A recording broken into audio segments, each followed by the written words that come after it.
ውድ የነገረ መጽሐፍት ፕሮግራም ተከታታዮች እንደምታውቁት በዚህ ፕሮግራም የተለያዩ እንግዶችን ጋብዘናል። ከቅርብ ጊዜ ወዲህ ደግሞ ኢትዮጵያ ውስጥ የበቀሉ ሀሳቦችን፣ ኢትዮጵያ ውስጥ የተነሱ ታሪኮችን መነሻ በማድረግ ውይይት እያደረግን እንደሆነ ይታወቃል። ዛሬ ደግሞ መጽሐፈ ሄኖክ ላይ ነው የምናተኩረው። ቀጣይ ፕሮግራማችን ደግሞ ቢላል አልሀበሽ በተመለከተ ሁሴን ከድርን እንጋብዘዋለን። ዛሬ መጽሐፈ ሄኖክን በተመለከተ በዚህ ጉዳይ ላይ የተለያየ ምርምር በማድረግ የሚታወቁ የሚደነቁ እጅግ የምናከብራቸው ዶክተር አባ ዳንኤል አሰፋን ነው የጋበዝ ነው። ዶክተር አባ ዳንኤል አሰፋ ፒኤችዲያቸውን የሚሰሩት በመጽሐፈ ሄኖክ ላይ ነው። የአደባባይ ሰው አይደሉም፣ ሚዲያን ብዛም የሚወዱ አይደሉም። ግን ለዚህ ፕሮግራም ያላቸውን ከበሬታ ለመግለጽ ሲሉ መካከላችን ተገኝተዋል። ዶክተር አባ ዳንኤል አሰፋ እንደ አንድ ኢትዮጵያዊ ከመወድላቸው ነገሮች መካከል አንዱ በማወያየት የሚያምኑ ሰው ናቸው። አውደ ኢትዮጵያ የተሰኘ ፕሮግራም መስርተው ያለማቋረጥ ላለፉት 14 ዓመታት ወጣቶች ሀሳባቸውን የሚገልጹበት መድረክ ማመቻቸታቸው፣ ለዚህ የተመቸ አውድ መዘርጋታቸው እጅጉን ያስደንቃቸዋል ብዬ አምናለሁ። ዶክተር አባ ዳንኤል አሰፋ መካከላችን ስለሆኑ ስለ መጽሐፈ ሄኖክ ያላቸውን ጥናት፣ ምርምር፣ መልከታ ሊያሳዩን ፈቃደኛ ሆነው በመገኘታቸው የተሰማንን አክብሮት ለመግለጽ እሳቸውን ወደዚህ ሸኙልኝ።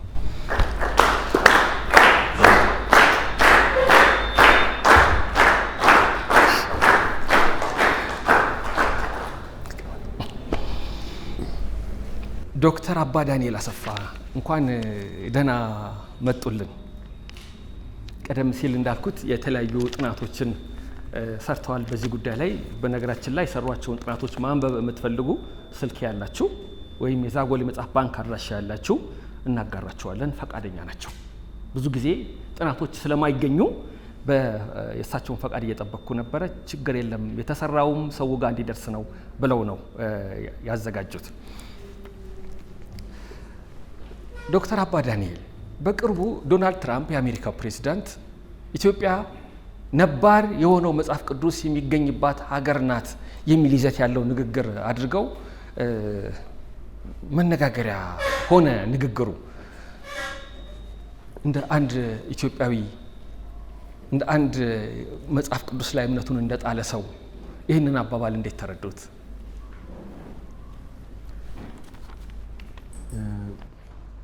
እኔ ንግግሩን አልሰማሁም፣ ግን ጥሩ አገላለጽ ይመስለኛል። ምክንያቱም እጅግ ጥንታዊ የሚባሉ በአዲስ ኪዳን ዘመን የሚታወቁ መጽሐፍት ከመጽሐፍቱ መካከል መጽሐፈ ሄኖክና መጽሐፈ ኩፋሌ እዛ በቀኖና ውስጥ መኖራቸው ጥንታዊ የሆኑ ጽሑፎች ቦታ እንደሚሰጣቸው እንደሚከበሩ የሚያሳይ ነው እና ከቀኖና አኳያ በዓለም ላይ ከሁሉም የመጽሐፍ ቅዱስ ቀኖናዎች ከሁሉም ቤተ እምነቶች ትልቁን ቁጥር የሚያያዘችው ወይም የምታስመዘግበው የኢትዮጵያ ኦርቶዶክስ ተዋሕዶ ቤተክርስቲያን ነች ማለት ነው እና እነዚህ በጣም ጥንታዊ ናቸው። መጽሐፈ ሄኖክ ላይ የመጀመሪያው ምዕራፍ እንዲህ ብሎ ይጀምራል።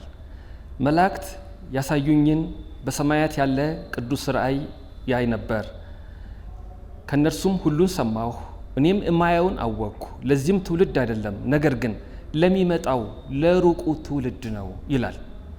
ያ ሩቁ የተባለው ትውልድ አሁን ነው ብሎ ያምናሉ።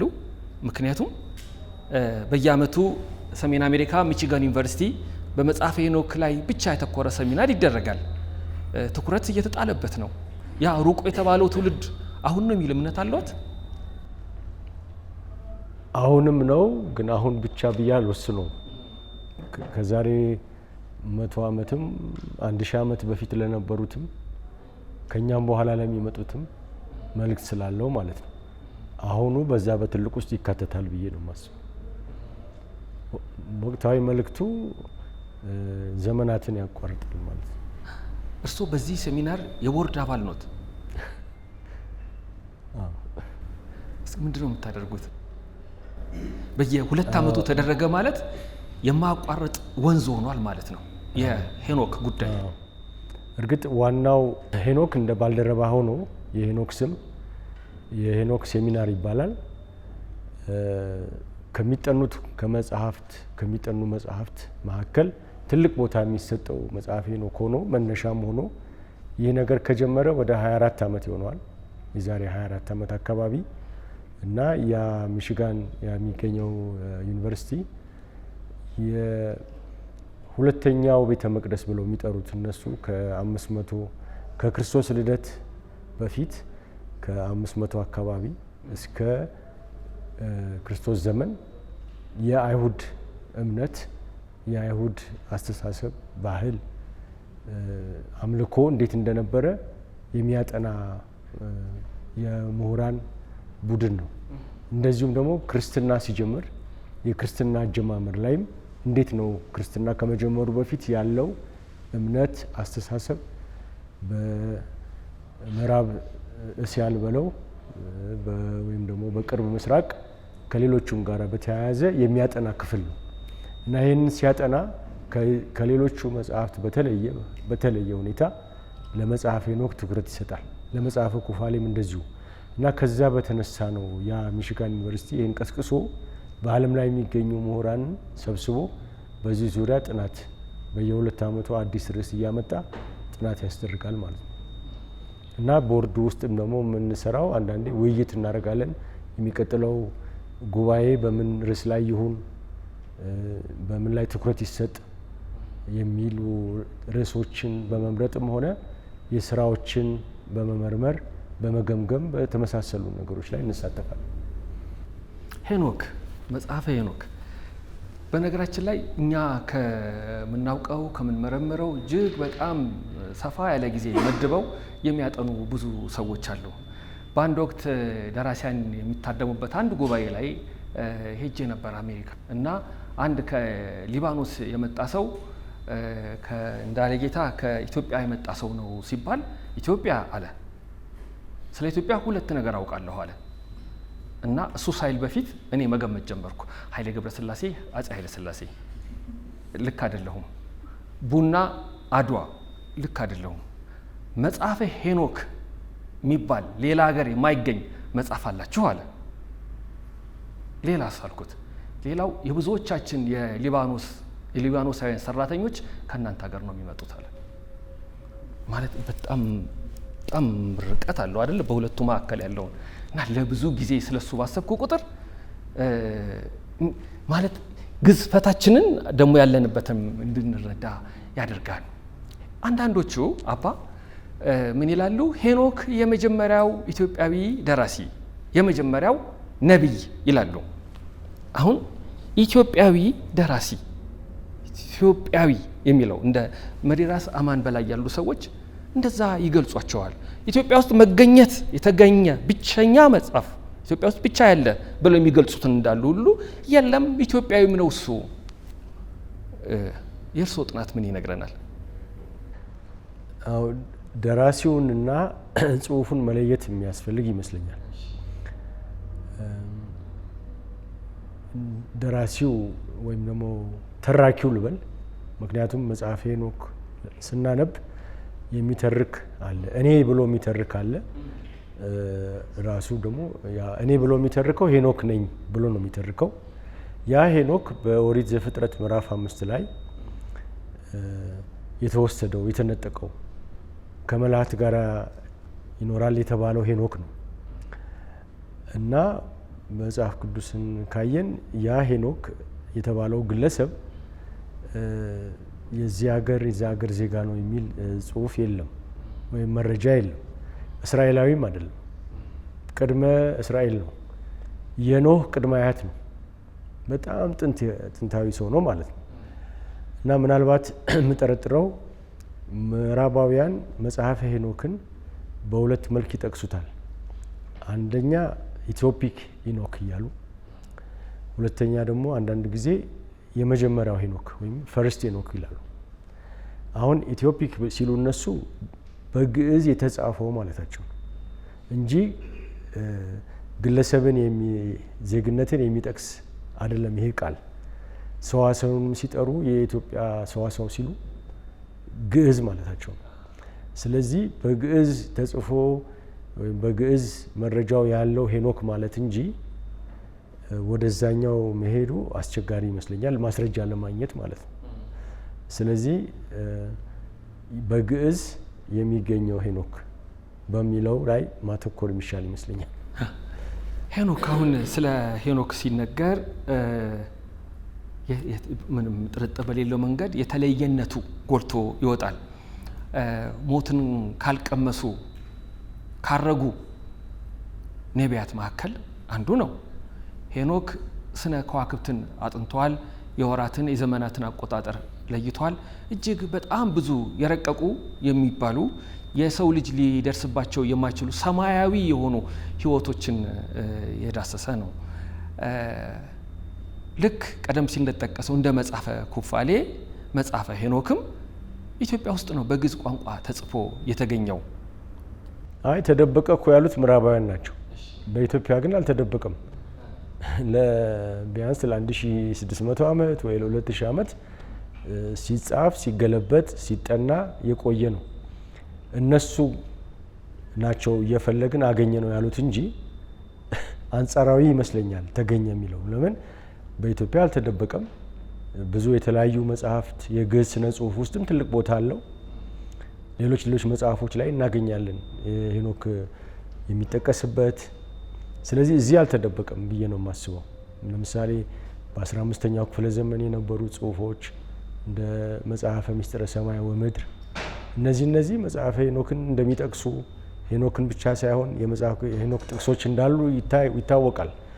በአጼ ዘርዓ ያዕቆብ ጊዜም በተጻፉ ጽሁፎች መጽሐፈ ሚላድ፣ መጽሐፈ ስላሴ የሚባሉት ውስጥ ሁሉ ውይይት ሁሉ በኢትዮጵያ ውስጥ እንዳለ በመጽሐፈ ሄኖክ ዙሪያ ስላለ እነሱ ጋር ግን ቁርጥራጭ ወደ 20 በመቶ የሚሆን በግሪክ ቋንቋ የተጻፈ ነበርና ጎዶሎ እንደሆነ ስላወቁ የት ነው የምናገኘው ሙሉን ያሉ ይፈልጉ ነበር ለዘመናት ማለት ነው። በ16ኛው በ17ኛው ክፍለ ዘመን ላይ አንድ መጽሐፍ አገኘን ብለው ተደስተው ያ መጽሐፍ ወይ ግብጽ ወይ ኢትዮጵያ ይፈለግ ተባለና መጨረሻ ላይ ፈረንሳይ ሀገር የገባ ይሄ መጽሐፈ ምስጢረ ሰማይ ወምድር።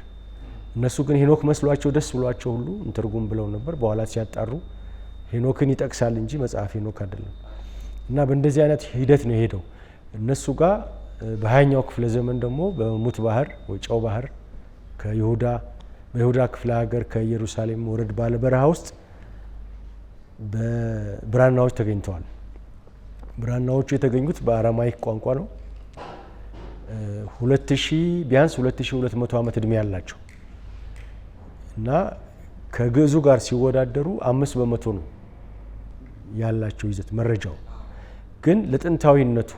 ምክንያቱም አንዳንድ ሰዎች አይ መጽሐፈ ሄኖክ በኋላ ክርስቲያኖች የፈጠሩት ነው ጥንታዊያን መጽሐፍ አይደለም የሚሉ ተነስተው ነበር። ከዛ አኳያ ጥንታዊነቱን ከማረጋገጥ አኳያ ትልቅ ሚና አለው። ግን ያ 5 በመቶውንም አራማይክ ለማንበብ ግዕዙ ካልታየ መፍታትም አስቸጋሪ ነው። ስለዚህ ምንጩ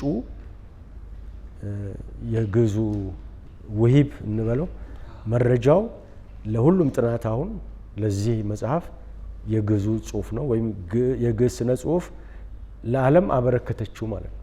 እነሱ ፈልገው ይሄን ነበር የምትፈልጉት ተብሎ የግዕዝ ስነ ጽሁፍ ከመሳቢያ አውጥታ እንዳቀረበች አድርጎ መረዳት ይቻላል። በጣም ጥሩ። እንደዚህ ቀደም ሲል እንደገለጽኩት ነው ኢትዮጵያ ውስጥ ያሉ ብዙ ታሪኮች ብዙ ሀሳቦች አሉ። ለዓለም ያቆየናቸው ማቆየት ራሱን የቻለ ነገር ነው። ሄኖክ ኢትዮጵያዊ ነው አይደለም የሚያወያየን ይሆናል። እንደ ፕሮፌሰር ኤፍሬም ይስሐቅ ያሉ ሰዎች ምን ይላሉ?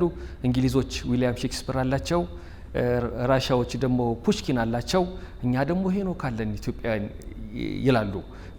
በራሱ ይጠናል። አባ አንዳንድ ጊዜ አንድ ሀሳብ ሲመጣ የገዛ ወገኖች አይቀበሉትም።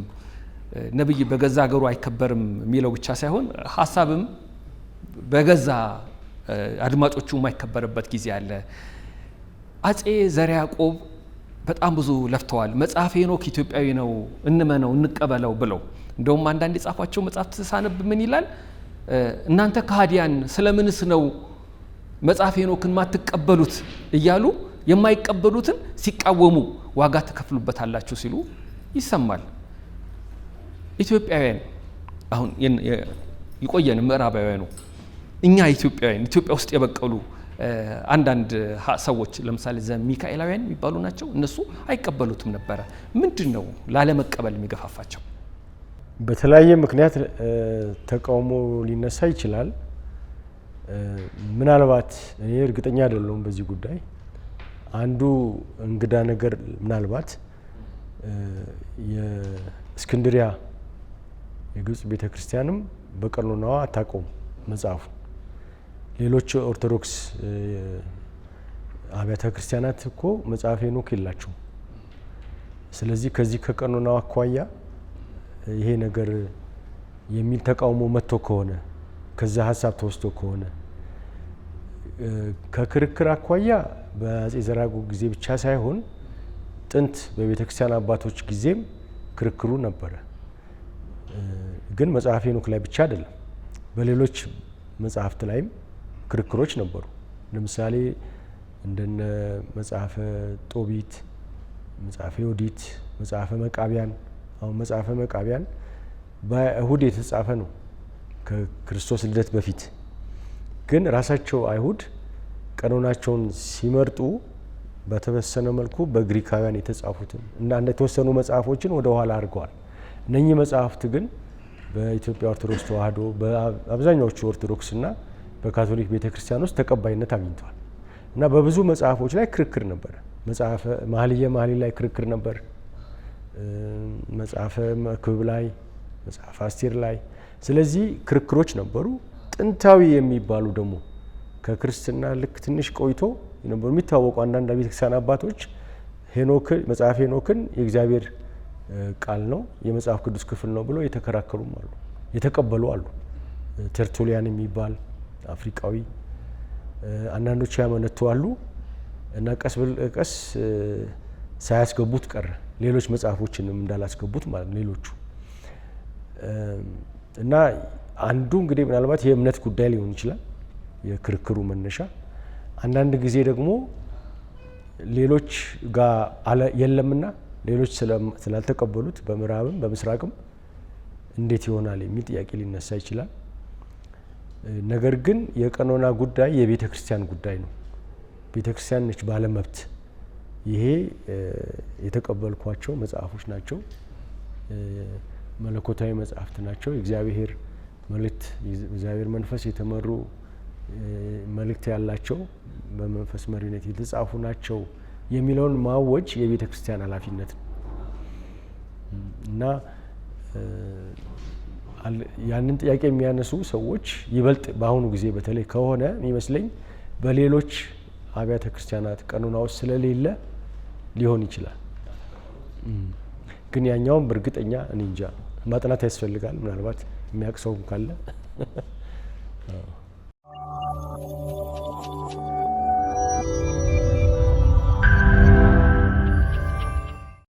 አሁን መጽሐፈ ሄኖክ ላይ ስሜት ከሰጡኝ ታሪኮች መካከል አንደኛው የወደቁ መላእክት ጉዳይ ነው። የወደቁ መላእክት ወደቁ፣ ምድር ላይ ካሉ ሴቶች ጋር ሲሰኑ፣ ከዛ ዋጋ አስከፈለን። አንድ ይህንን ያብራሩልናል። ሁለተኛ ደግሞ ከዚያ በኋላ ይላል መጽሐፈ ሄኖክ ላይ ኃጢአት በሰው ልጅ ጦር መሳሪያ ማበጀትን፣ መተት መስራትን የመሳሰሉት ነገሮች የመጡት ከዚያ በኋላ ነው ሲባል እና የወደቁ መላእክት ናቸው ሰውን እንዲህ አድርገው የሰሩት እንድል አደረገኝ። ይሄ ከባድ ርዕስ ነው። የወደቁ መላእክት ታሪክ በመጀመሪያው ክፍል ላይ በመጽሐፈ ሄኖክ ትልቅ ቦታ የሚይዝ ክፍል ነው፣ ርዕስ ነው፣ ጉዳይ ነው። በተወሰነ መልኩ አንዳንዶች ሲከራከሩ እንዳውም እንዴት ይሄ ሊሆን ይችላል? መላእክት ስሜት የላቸውም፣ እንዴት ከሴቶች ጋር ሊገናኙ ይችላሉ? በሚል ይሄ መጽሐፍ ችግር አለው የሚሉ አሉ። በአንድ በኩል ኦሪት ዘፍጥረት ምዕራፍ 6ን ካየን የእግዚአብሔር ልጆች ወደ ምድር ተመለከቱ፣ ሴቶች ውበት እንዳላቸው አዩ፣ ለሚስትነት ወሰዷቸው ይላል። እና እነዚህ የእግዚአብሔር ልጆች ማን ናቸው ካልን ይህን ጥያቄ እንዴት ነው የምናስተናግደው? በኦሪት ዘፍጥረትን ሁሉም ክርስቲያን ይቀበላል። ምን ማለት እንደሆነ ግን ግልጽ አይደለም። መጽሐፈ ኢዮብን ስናይ የእግዚአብሔር ልጆች መላእክት ናቸው። ስለዚህ ኦሪት ዘፍጥረትም መጽሐፈ ሄኖክም ይህን ታሪክ ይነግረናል። መጽሐፈ ሄኖክ በሰፊው፣ ኦሪት ዘፍጥረት ላይ በትንሹ። ግን ምን ማለት ነው? ምሳሌ ነው ወይ? እንዴት ነው የምንረዳው የሚለውን ብዙ የሚያመራምር ድሮም ያመራመረ እስከ ዛሬ ድረስም ብዙ ምሁራን አሁን የተነሱትም በዚህ በሚሽጋን ዩኒቨርሲቲ ቅስቀሳ የሚደረገው ጥናት ላይም ገና ያልተፈታ ጉዳይ ነው። ብዙ መላምቶች አሉ ለማስረዳት ማለት ነው።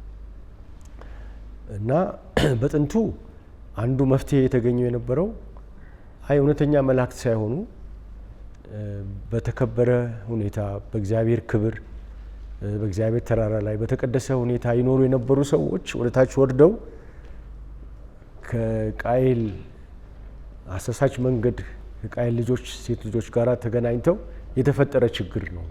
ያንን እንደ ምሳሌ ለማቅረብ ነው የተተረከው ይባላል። ያንን በኢትዮጵያ አንድምታ ውስጥ እናገኘዋለን።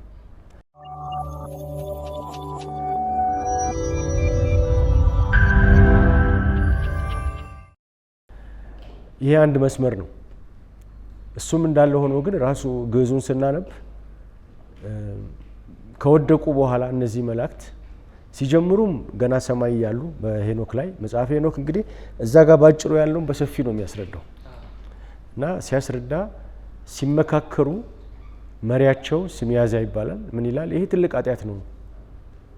ይሄን ከፈጸምን በኋላ እናንተ ትተውኛላችሁ፣ ትከዱኛላችሁ እና ብቻዬን እቀጣለሁ ይላቸዋል። ሌሎቹ መላእክት አይ ችግር የለም እኛ አንተውህም ይሉታል። ማሉልኝ ይላቸዋል፣ ይምሉለታል እና በሄርሞን እዚህ ሊባኖስ አካባቢ ባለው ተራራ ወረዱ ይላል። አሁን ይሄ ነው የመጀመሪያው እንግዲህ ቀውስ እና ከወረዱ ይህን ከፈጸሙ በኋላ ወደ ሰማይ መመለስ ይፈልጋሉ። ግን የምድር ስበት ይይዛቸዋል እንበል፣ መመለስ ያቅታቸዋል ወደ መኖሪያቸው። በዚህ ጊዜ ነው ሄኖክን የሚለምኑት። የወረዱት በሄኖክ አባት በያሬድ ዘመን ነው ይላል እና ለመመለስ ሲያቅታቸው ሄኖክን እባክህ አማልደን ይሉታል። ሄኖክ አስተያየታቸውን አቤቱታቸውን እየጻፈ ተመስጦ ሳለ ነው የሚወሰደው እና በሚያስደንቅ ሁኔታ ወደ እግዚአብሔር ዙፋን ይደርሳል እና እግዚአብሔር ምን ይለዋል? ቅረብ፣ አትፍራ ሄኖክ፣ ጻድቅ እና የጽድቅ ጸሐፊ ጽድቅ ለምን እንደመጣ አውቃለሁ። እንደ ደንቡ ቢሆን መላእክት ነበሩ ለሰው መጸለይ ያልነበረባቸው፣ አንተ ግን ለነሱ እየለመንክ ነው። ነገር ግን ቅዱሱን ሰማያዊውን ትተው ስለወረዱ ምሕረት አያገኙ። ተፈጥሯቸውን ስተው እነሱ መንፈስ ስለሆኑ መውለድ መዋለድ አያስፈልጋቸውም። ይሄን ከወሰድን እንግዲህ እንደ መላእክት ነው የቀረቡት ማለት ነው። ስለዚህ ይቀጣሉ፣ ለ1000 ዓመት ይታሰራሉ። ግን ዛሬም ቢሆን የታወቁ አንዳንድ የምዕራብ ምሁራን ይሄ ታሪክ የዛሬ 2200 ዓመት ሲተረክ በዛ ዘመን አውድ ምናልባት ማሳየት መልእክት ነበረው ለዛ ለዕብራውያን ለአይሁዶች።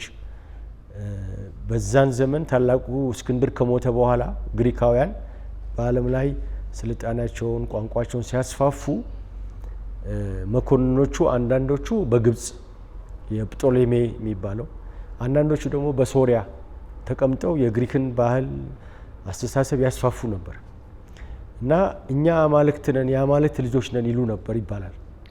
ስለዚህ አትመኗቸው፣ እንደወደቁት መላእክት ናቸው። ለምን በአይሁድ ላይ ሰንበት እንዳያከብሩ መገረዝ እንዲተው ባህላቸውን እንዲተው ከፍተኛ ጥረት፣ ትግል፣ ስደት ይደርስባቸው ነበር የመቃቢያን ዘመን ማለት ነው።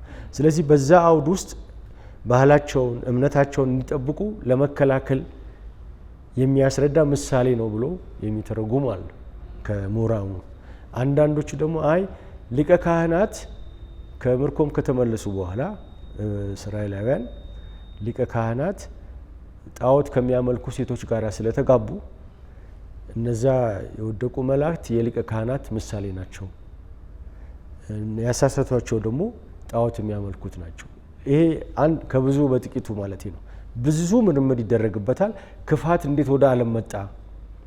የክፋት ምስጢር ከሰው አስመሮ በላይ ስለሆነ ለማስረዳት አስቸጋሪ ነው የሚለውን ያሳየናል። ሁለተኛው አሁን የተጠቀሰው ደግሞ በዚህ መልክ ብቻ ሳይሆን በመማረክ በማማለል የጦር መሳሪያ መስራትም ይሁን ሌሎቹ ሰውን አስተማሩት። ሁለት ቡድን ናቸው። የዚህኛው የአስተማሪዎቹ አዛዜል ይባላል መሪው፣ ግን እሱም ይቀጣል እና በእነዚህም በሁለቱም መንገዶች በመጀመሪያው ዓለም ተበላሸች። ምክንያቱም እነዛ በአባታቸው መልአክ በእናታቸው ሰው የሆኑት ግዙፋን ነበሩና እጽዋትን፣ እንስሳትን፣ ሰውን ሁሉ መብላት ጀመሩ። በዘፍጥረት ላይ ነፊሊም ይባላሉ። ያው የዕብራይስጡ ቃል ናፋል ወደቀ ማለት ነው። ስለዚህ የመውደቅ ከክቡር ነገር በቡድን ከብርሃናዊ ውበት ካለው መልካም ከሆነው ነገር የመውደቅን ምሳሌ ነው እዛ ላይ የምናየው እና ያ ስልጣኔም ይሁን ምን ይሁን በትዕቢት የመውደቅን በአመፅ የመውደቅን ምስጢር ያሳያል። ያኛው ደግሞ መፈተንን የመሳሳትን ጥበብ ጎጂ ጥበብና ጠቃሚ ጥበብ እንዳለ ለማሳየት ማለት ነው። ዞሮ ዞሮ ግን በምሳሌነት ካልተረጎም ነው እጅግ የሚያስደንቅ ፍቺ በግዕዝ ስነ ጽሑፍ ውስጥ እናገኛለን። እስካሁን በሌላ ቦታ አላገኘውም። ይሄን ሊኖር ይችላል።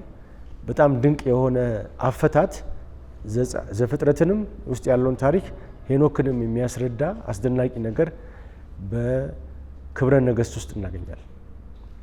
በክብረ ነገሥት በ100ኛው ምዕራፍ ላይ ምን ይላል? መላእክት ወደ እግዚአብሔር ቀርበው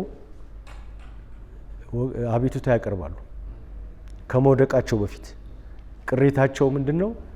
ሰውን በመልክህና ባሪያ ፈጥረህ እኛን ግን እንደዛ አልፈጠርከንም፣ ታዳላለህ ይሉታል። ጨምረው ደግሞ ስትቀጣውም ካጠፋ በኋላ እንኳን የቀጣኸው አይመጥንም፣ ቀለል አድርገህ ነው የቀጣኸው፣ በምድር ላይ ገና ተድላ ደስታ አለው። እግዚአብሔር ምን ይላቸዋል? እንደዚህ አትበሉ፣ እናንተና ሰዎች አንድ አይደላችሁም። እናንተ የተሰራችሁበት መላእክት የተሰሩበት አንድ አይደለም። እናንተ ከአራቱ ባህሪያት ነው እነሱ ማለት እናንተ ከነፋስ ከእሳት ከአፈርና ከውሃ፣ እነሱ ግን እሳትና ነፋስና አየር ናቸው። ሰው ግማሽ ጎኑ ወደ በጎ ግማሽ ጎኑ ወደ ክፉ ይሄዳል። እናንተ እኮ ስጋ ቢኖራችሁ ኖሮ ከሰው የባሰ ታረጉ ነበር ይላቸዋል። በጭራሽ እስኪ ስጋ ስጠንና ሞክረን ይሉታል። በዚህ ሁኔታ ይፈቅድልና አንድ ሰዓት ሳይታገሱ ወደ ምድር መጥተው ምድርን ቀውጥ ያደርጓት፣ በሁሉም አይነት ኃጢአት አጥለቀለቋት። ስለዚህ የክፋት ስሩ ቅናትና ትዕቢት ነው። መጽሐፈ ክብረ ነገሥት ነው ይህን የሚያስተምረው። ያ ፍትወት ነው። በዘፍጥረት 6 እና ሄኖክ ላይ ሴቶቹን አይተው ስሜትና ፍትወት ነው የክፋቱ መነሻ፣ የስህተቱ፣ የችግሩ። የጥፋት ውሃም ከዛ ነው የሚመጣው። በዘፍጥረትም በሄኖክ ላይ የጥፋት ውሃው እኩል ለማጽዳት ነው። እነዚህ ግዙፋን ምድርን ቀውጥ ያደረጓት፣ ስነ ምህዳራዊ ቀውስ አመጡ። ያንን ለማጥራት እግዚአብሔር የጥፋት ውሃን ላከ የሚል አቀራረብ አለው፣ ለማዳንም ሰውን። ክብረ ነገሥት ላይ ግን የሚለው ይሄ ውጤት ነው። ቅናት ማለት እኛን ለምን በመልክ አልፈጠርከንም፣ ትዕቢት ደግሞ እኛ ከሰው እንሻላለን የሚል ውብ የሆነ በተለይ ግን ስጋ ለብሰው እንዴት ወደዚህ መጡ የሚለውን በጣም በድንቅ መንገድ የሚያስረዳ ይመስለኛል። ምክንያቱም ስጋ ተፈቅዶላቸው ለብሰው ነው ጣጣ ያመጡት። ስጋ ከለበሱ ደግሞ ምኞት አለ። ምኞት ካለ መውደቅ አለ እና ይሄ ጥሩ የሆነ አተረጓጎም ይመስለኛል። ይሄ የግዕዝ ስነ ጽሑፍ ውስጥ ያለ የሄኖክን መጽሐፍ የሚያስረዳ ማለት ነው። አስታወስኩት ክብረ ነገሥት ላይ ልክ እርሶ እንዳሉት የተቀመጠው አሁን ሲነግሩን መላእክት ወደቁ።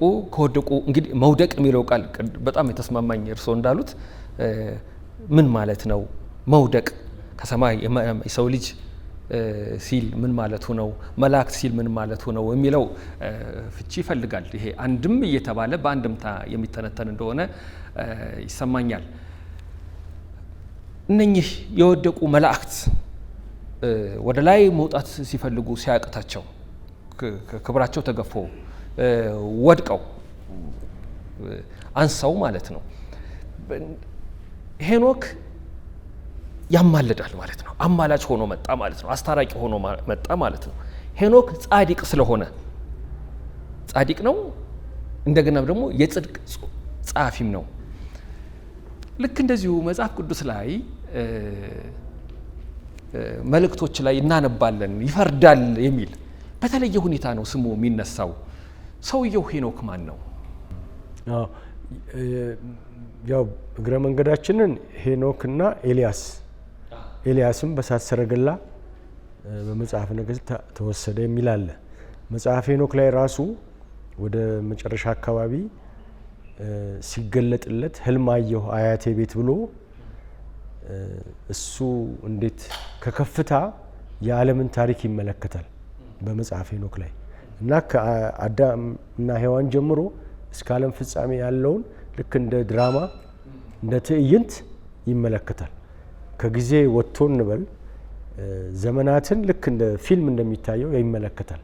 በሚመለከትበት ሰዓት በታሪክ ውስጥ የሆነ ሰዓት ላይ መላእክት ወርደው ኤልያስን ወስደው እሱ ጋር እንዴት እንዳስቀመጡት ይናገራል መጽሐፍ ሄኖክ ላይ እና በመጨረሻም ደግሞ በፍርድ ጊዜም መልሰው መላእክት ወደ ፍርዱ ቦታ ምስክር እንዲሆን እንዲመለከት እንደሚያመጡት ይናገራል እና የጊዜ ምስጢር ጠንካራ ቦታ አለው በመጽሐፍ ሄኖክ ውስጥ።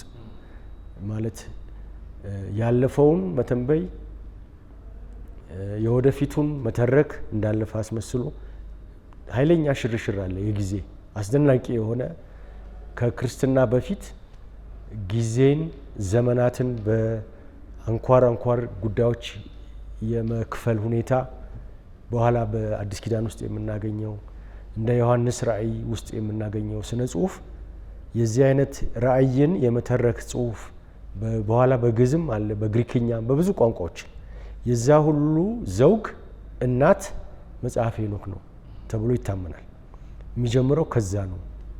የአጻጻፉ አተራረኩ በአንደኛ መደብ ሆኖ ጊዜን ከጊዜ አድማስ ከቦታ አድማስ ውጪ ሆኖ የዘመናትን መጨረሻ የመቃኘት የመዳሰስ እንደዚሁም ደግሞ ከሚታየው ዓለም ከምድር መሃል ወጥቶ እንድርጫፍ እና ሰማያዊውን ዓለም የመዳሰሱ ነገር እዛ ነው በሰፊው የሚገኘው በመጽሐፍ ሄኖክ ነው።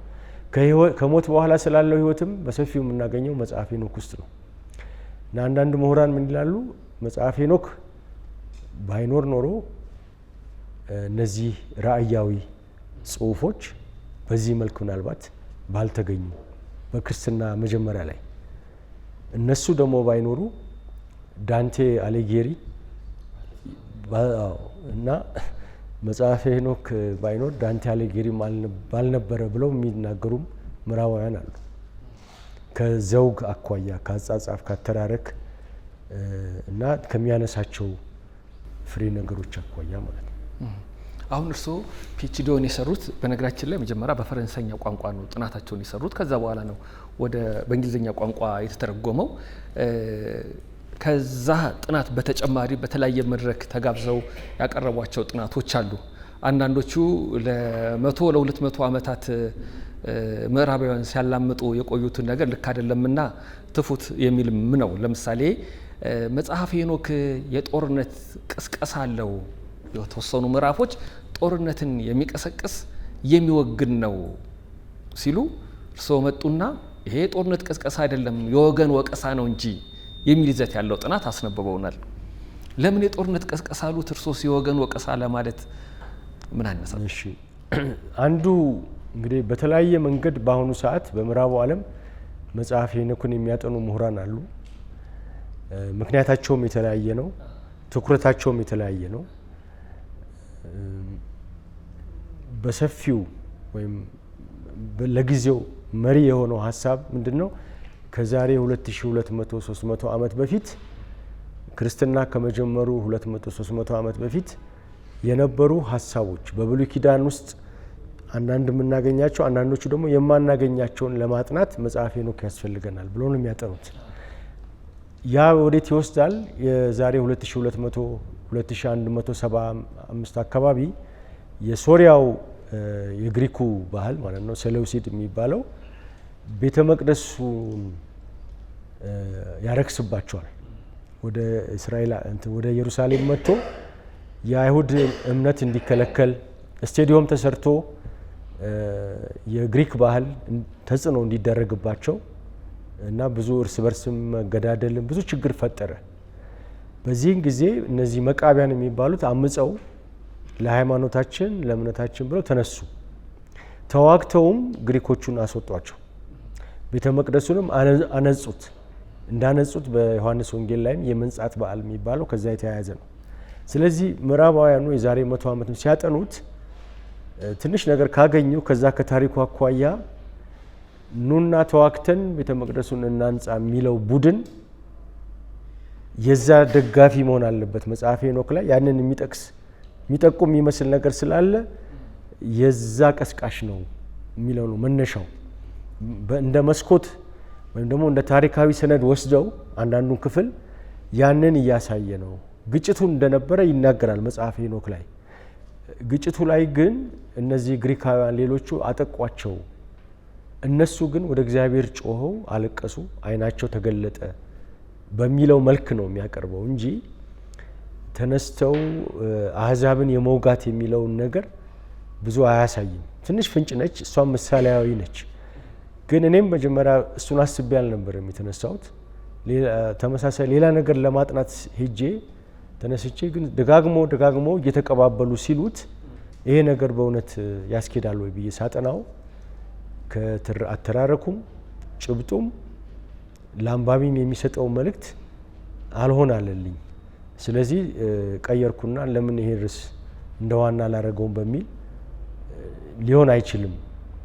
አንድ ቅስቀሳ ለጦርነት የሚቀሰቅስ ኃይል ጠላት መፍጠር አለበት። ጠላትን ሰይጣናዊ ማድረግ አለበት። እንደገና ደግሞ መውጋትን ለጥሩ ነገር አድርጎ መውሰድ አለበት። እዚህ ላይ ግን በሄኖክ ላይ ያለው መጨረሻ ላይ ታሪኩ ላይ እኮ አብረው በእግዚአብሔር ዙፋን ላይ አብረው በሰላም ይኖራሉ። በኋላ በሰላም እንኖራለን አሁን እናጥፋቸው አይባልም። እንደዚሁም ደግሞ እዛች ክፍል ላይ በመጽሐፈ ሄኖክ ላይ የሚለው ቤተ መቅደሱ ዳግም የተሰራው ከምርኮ መልስ የተሰራው የሰለሞን ሳይሆን ሁለተኛው የረከሰ ነው፣ መስዋዕቱ እዛ ተቀባይነት የለውም ይላል። መቃቢያን ግን ረከሰብን ቤተ መቅደሳችን እያሉ ነው የሚዋጉት።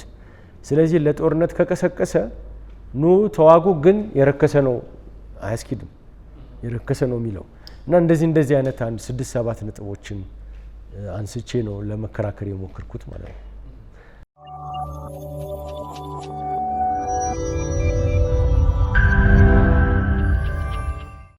አሁን ቀደም ሲል እንዳልነው በየ2 ዓመቱ ሰሚናር አለ ሚቺጋን ዩኒቨርሲቲ ሰሜን አሜሪካ በሄኖክ ስም የተሰየመ። እርሶም እዛ መድረክ ላይ በደንብ ያቀርባሉ። ወደ መድረክ ከመምጣታችን በፊት የነገሩንን እንዲነግሩን ነው። አንድ ጥቁር አፍሪካዊ ያውም ኢትዮጵያዊ መጽሐፈ ሄኖክ ከተገኘበት ቦታ የመጣ ሰው ሲያቀርብ ተቀባይነቱ እንዴት ነው የሚያዩት? እሺ ነገሩን ትንሽ ግልጽ ለማድረግ ቀስቃሹ ጥናቱን የሚያደርገው ዩኒቨርሲቲ ሚሽጋን ይገኝ እንጂ ክፍሉ እዛ ለረጅም ጊዜ ኮቪድ እስከሚመጣ ድረስ በተለይ በአካል የሚደረገው ስብሰባ ጣሊያን ውስጥ ነበር። ለምን የዛ ያንን ጉባኤ የከፈተው ሰው ትውልደ ጣሊያናዊ ነው፣ እዛ ሚሽጋን ዩኒቨርሲቲም ቢሆን ማለት ነው።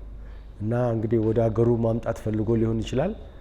አብዛኛውን ጊዜ በሰሜን ጣሊያን፣ ማዕከለኛ ጣሊያን፣ ደቡብ ጣሊያን ነበር የሚደረገው። አሁንም ይደረጋል ይመስለኛል። ብዙ ጊዜ ሰኔ አካባቢ ነው የሚደረገው። በአካል ፒኤችዲ ለሰሩ በየአመቱ ነው ለነገሩ። ይሄኛው በየ2 አመት የሚሆንበት ምክንያት 1 አመት ለተማሪዎች ነው። የተማሪዎችን ጉባኤ አለ። 1 አመት ፒኤችዲ ለሚማሩት የሄኖክ ጉባኤ ተብሎ አሜሪካ ውስጥ ይከናወናል። አንደኛውን አመት ደግሞ በፒኤችዲ በሰሩት ላይ የሰሩትን ይሰበስባል እና ጉባኤው በአብዛኛው ጣሊያን ውስጥ ነበር የሚደረገው፣ ግን አዘጋጁ የሚሽጋን ዩኒቨርሲቲ ነው። ከኮቪድ በኋላ ግን በተወሰነ መልኩ በኢንተርኔትም በድረገጽም የሚደረግበት ጊዜ ተጀመረ እና እንግዳ ነበረ ማለት እችላለሁ። እኔም በተወሰነ መልኩ እዛ ሲያጠኑ ስላየሁ ነው እንጂ እኔ ራሴ የተነሳሳሁት በትምህርት ላይ በአውሮፓ ያለው አንድ የቤት ስራ ተሰጥቶን ነው። መጽሐፈ ሄኖክ ላይ ለዚህ ስራ መጽሐፈ መቃቢያን፣ ትንቢተ ዳንኤል፣ መጽሐፈ ሄኖክ ከነዚህ መርጣችሁ ስሩ ሲባል መርጬ ሰርቼ ከዛ በኋላ ነው ወደዛ የተሳብኩት ማለት ነው። እና ለምርምርም በሄድኩበት ጊዜም የተለያዩ ነገሮች አግኝቻለሁ። በጣም ያበረታቱኝ ምዕራባውያን ምሁራንም አሉ። እንግዳም ሆኖበት በተለይ አንድ ሰው ምን ያደርግልሃል እናንተ ሀገር ቅድሚያ መስጠት ያለባችሁ ስለ ዳቦ ስለ መሰረታዊ ነገር ነውና እኛ ብንመራመር ብንራቀቅ እሺ ብሎ ተናግሮኝ ነበር። እኔ ማለት በዚህ ጊዜው አልተናደድኩም። ምክንያቱም ምናልባት የመንግስቱ ለማ ግለ ታሪክ ነው ብዙ ጊዜ የሚመጣልኝ እንደዚያ ነገር ስሰማ። የመንግስቱ ለማ ግለ ታሪክ የምትለዋ መጽሐፍ ላይ እንደዚህ አይነት ነገር ሲደርስባቸው ከመናደድ ይልቅ ወደ ለዛ ያለው ቀይረው በእነሱ ሜዳ ይጫወታሉ እና በዛ ሜዳ እንኳን መጫወት ባልደርስም ምን አልኩኝ፣ የግዕዝ እኮ ትልቅ ቦታ አለው። ማርክሳዊ ሌኒናዊ መዝገበ ቃላት እንኳን በሀገራችን ሲጻፍ ብዙ ረቂቅ የሚባሉት በእናንተ ቋንቋ ረቂቅ የምትሏቸው የፍልስፍና ቃላት ጽንሰ ሀሳቦች ከግዕዝ እየተወሰዱ ተጠቅመንበታል። እስከዛ ድረስ ኃይል አለው ብቻ ብዬ መለስኩኝ። በአንጻሩ ግን ደግሞ በጣም ያበረታቱኝም ነበሩና እንዳውም በሆነ ጉባኤ ላይ እነሱ ጋር ስለተከራከርኩኝ ደስ ብሏቸው ከጊዜው ማስቀድሞ ጋብዘውኝ ብዙ እንድሰራ አድርገውኛል እና ይሄም ሁለቱም አይነት ገጠመኛል ማለት ነው። የኢትዮጵያ ኦርቶዶክስ ተዋሕዶ ቤተክርስቲያን 80 አሐዱ ላይ የተካተተ መጽሐፍ ነው። ልክ እንደ መጽሐፈ ኩፋሌ እንደ ሌሎችም ሞርሞን የሚባል ሃይማኖትም መጽሐፈ ሄኖክን እንደሚቀበለው አንብቤያለሁ። አንድ ጥናት ላይ ደግሞ ቅዱስ ቁርአን ላይ የተጠቀሰው ኢድሪስ ኢብን ያርድ ኢብን ማህለል የሚባለው ሰው ስሙ ተቀየረ እንጂ ራሱ ከሄኖክ ባህሪ ጋር የተገናኘ ነው ይላል። በእነሱ በእስልምና ስነ መለኮታዊ አስተምህሮ ኢድሪስ ከአደም ቀጥሎ ያለ ሁለተኛ ነቢይ ነው። እውነተኛ ነው፣ ትዕግስተኛ ነው፣ ከፍ ወዳለ ስፍራም ተወሰደ ተብሎ የተጻፈለት ነው።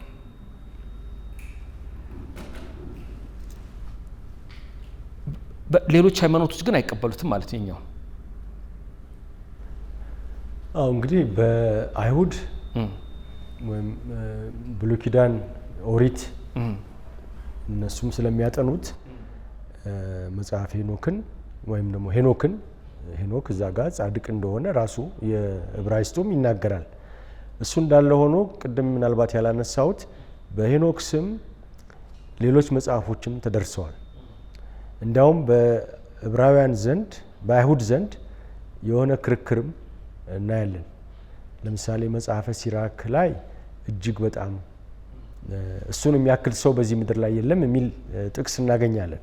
እሱ እንዳለ ሆኖ ግን ዋናው የአይሁድ እንቅስቃሴዎች ላይ እነሱ በዕብራይስጥ ሌላ ሄኖክ የሚባል መጽሐፍ ጽፎ አላቸው፣ ሶስተኛው ሄኖክ የሚባል እና በዛ ላይ ሄኖክ ወደ መለኮታዊነት የመቀየር አዝማሚያ የሚያሳይ ሆኖ እዛው ደግሞ በአይሁድ ዘንድ ይህንን በከፍተኛ ደግሞ የሚቃወም እንቅስቃሴ እንዳለ እናያለን የነሱ የተመስጦ መጽሐፎቻቸው ላይ።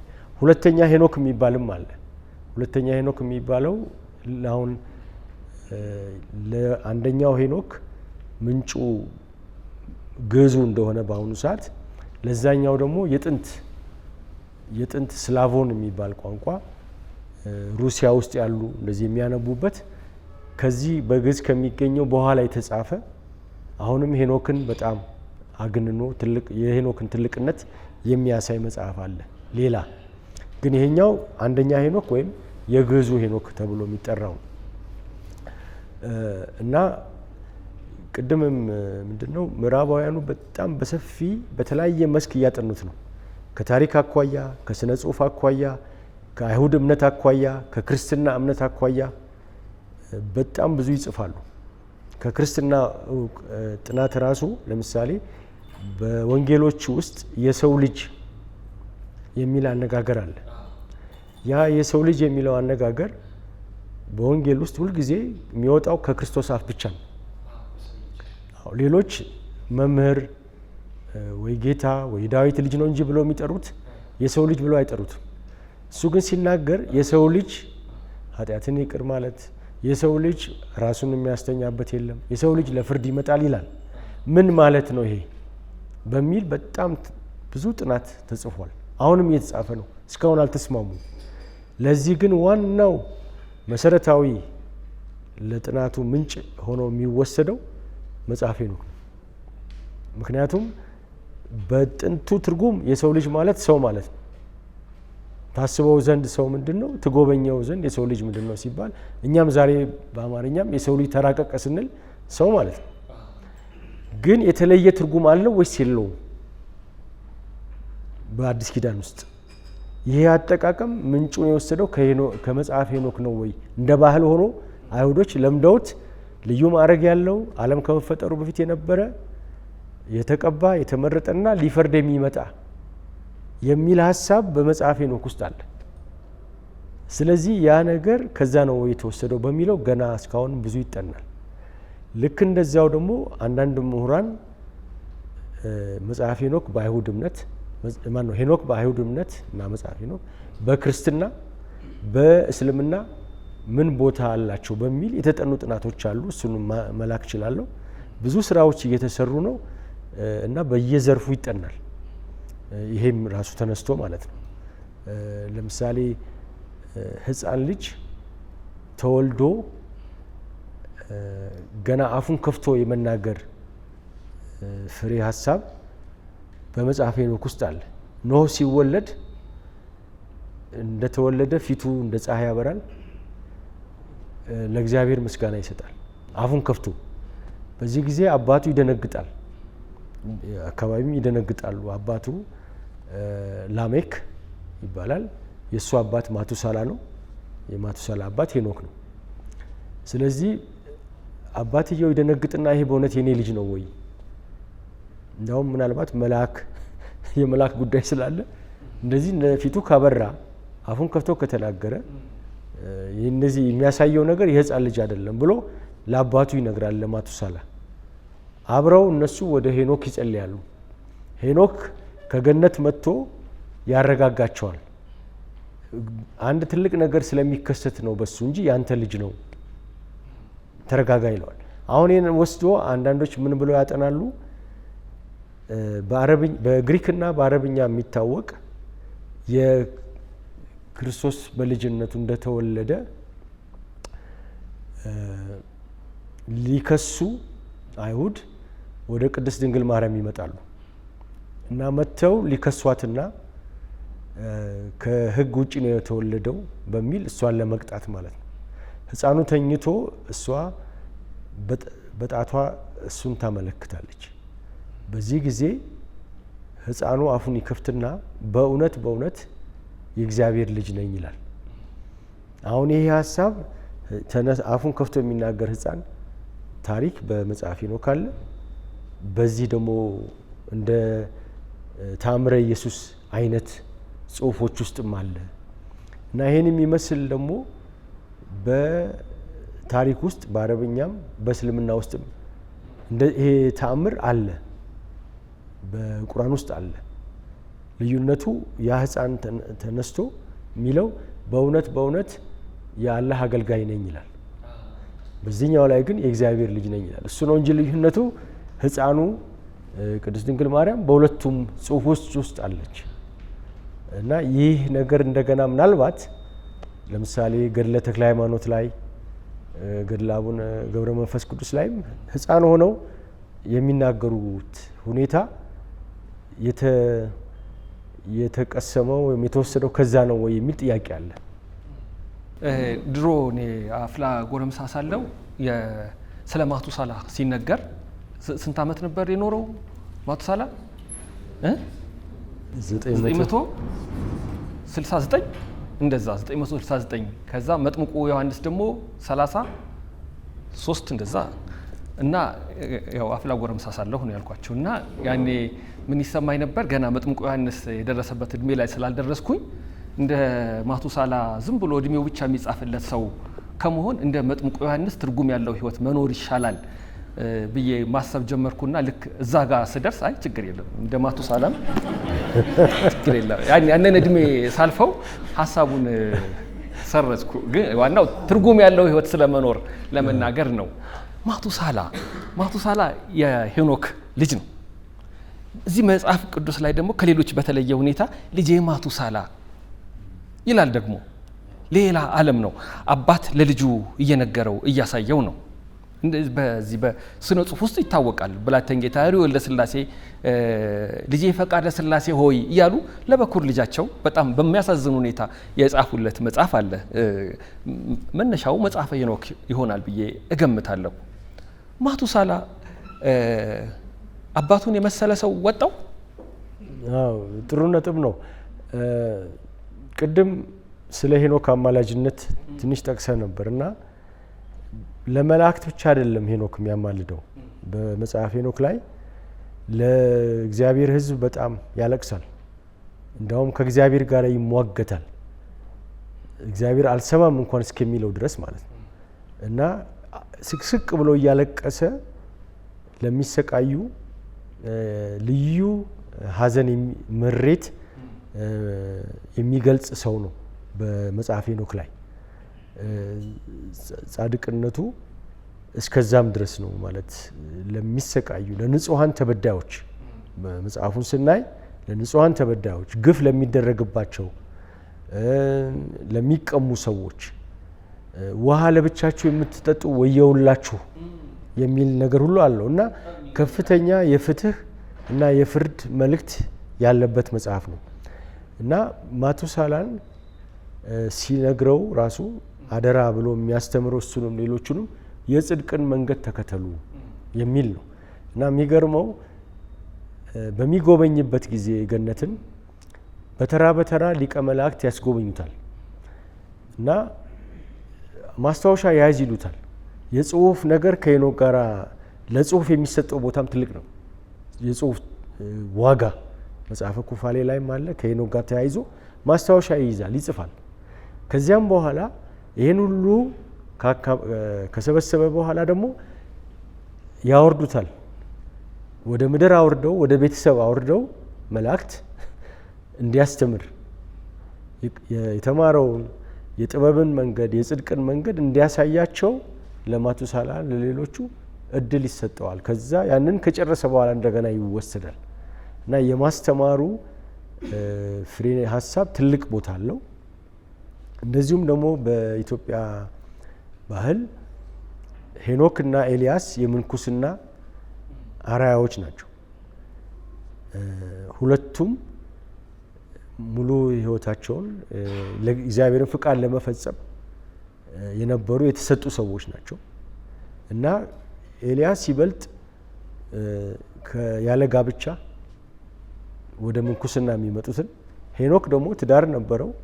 ከዛ በኋላ ደግሞ በገነት ሆኖ በተመስጦ በጽሞና የሚኖር ሰው ስለሆነ ከሕግ ከትዳር በኋላ ወደ ምንኩስና ለሚገቡት ሄኖክ አንድ ትልቅ ምሳሌ ተደርጎ ይወሰዳል እና የተወሰደበት ጊዜ ራሱ የሚገርም ነው። ወይም ደግሞ የኖረው እዚህ ምድር ላይ የእሱ እድሜ አሁን 900 የነ አዳም ሌሎቹን ከዛ ወደ እነ አብርሃም ስንመጣ ነው የሚያጥረው። እሱ ግን 364 ከምድርና ፀሐይ ሂደት ጋራ አውቆ የተደረገ ነው የሚመስለው።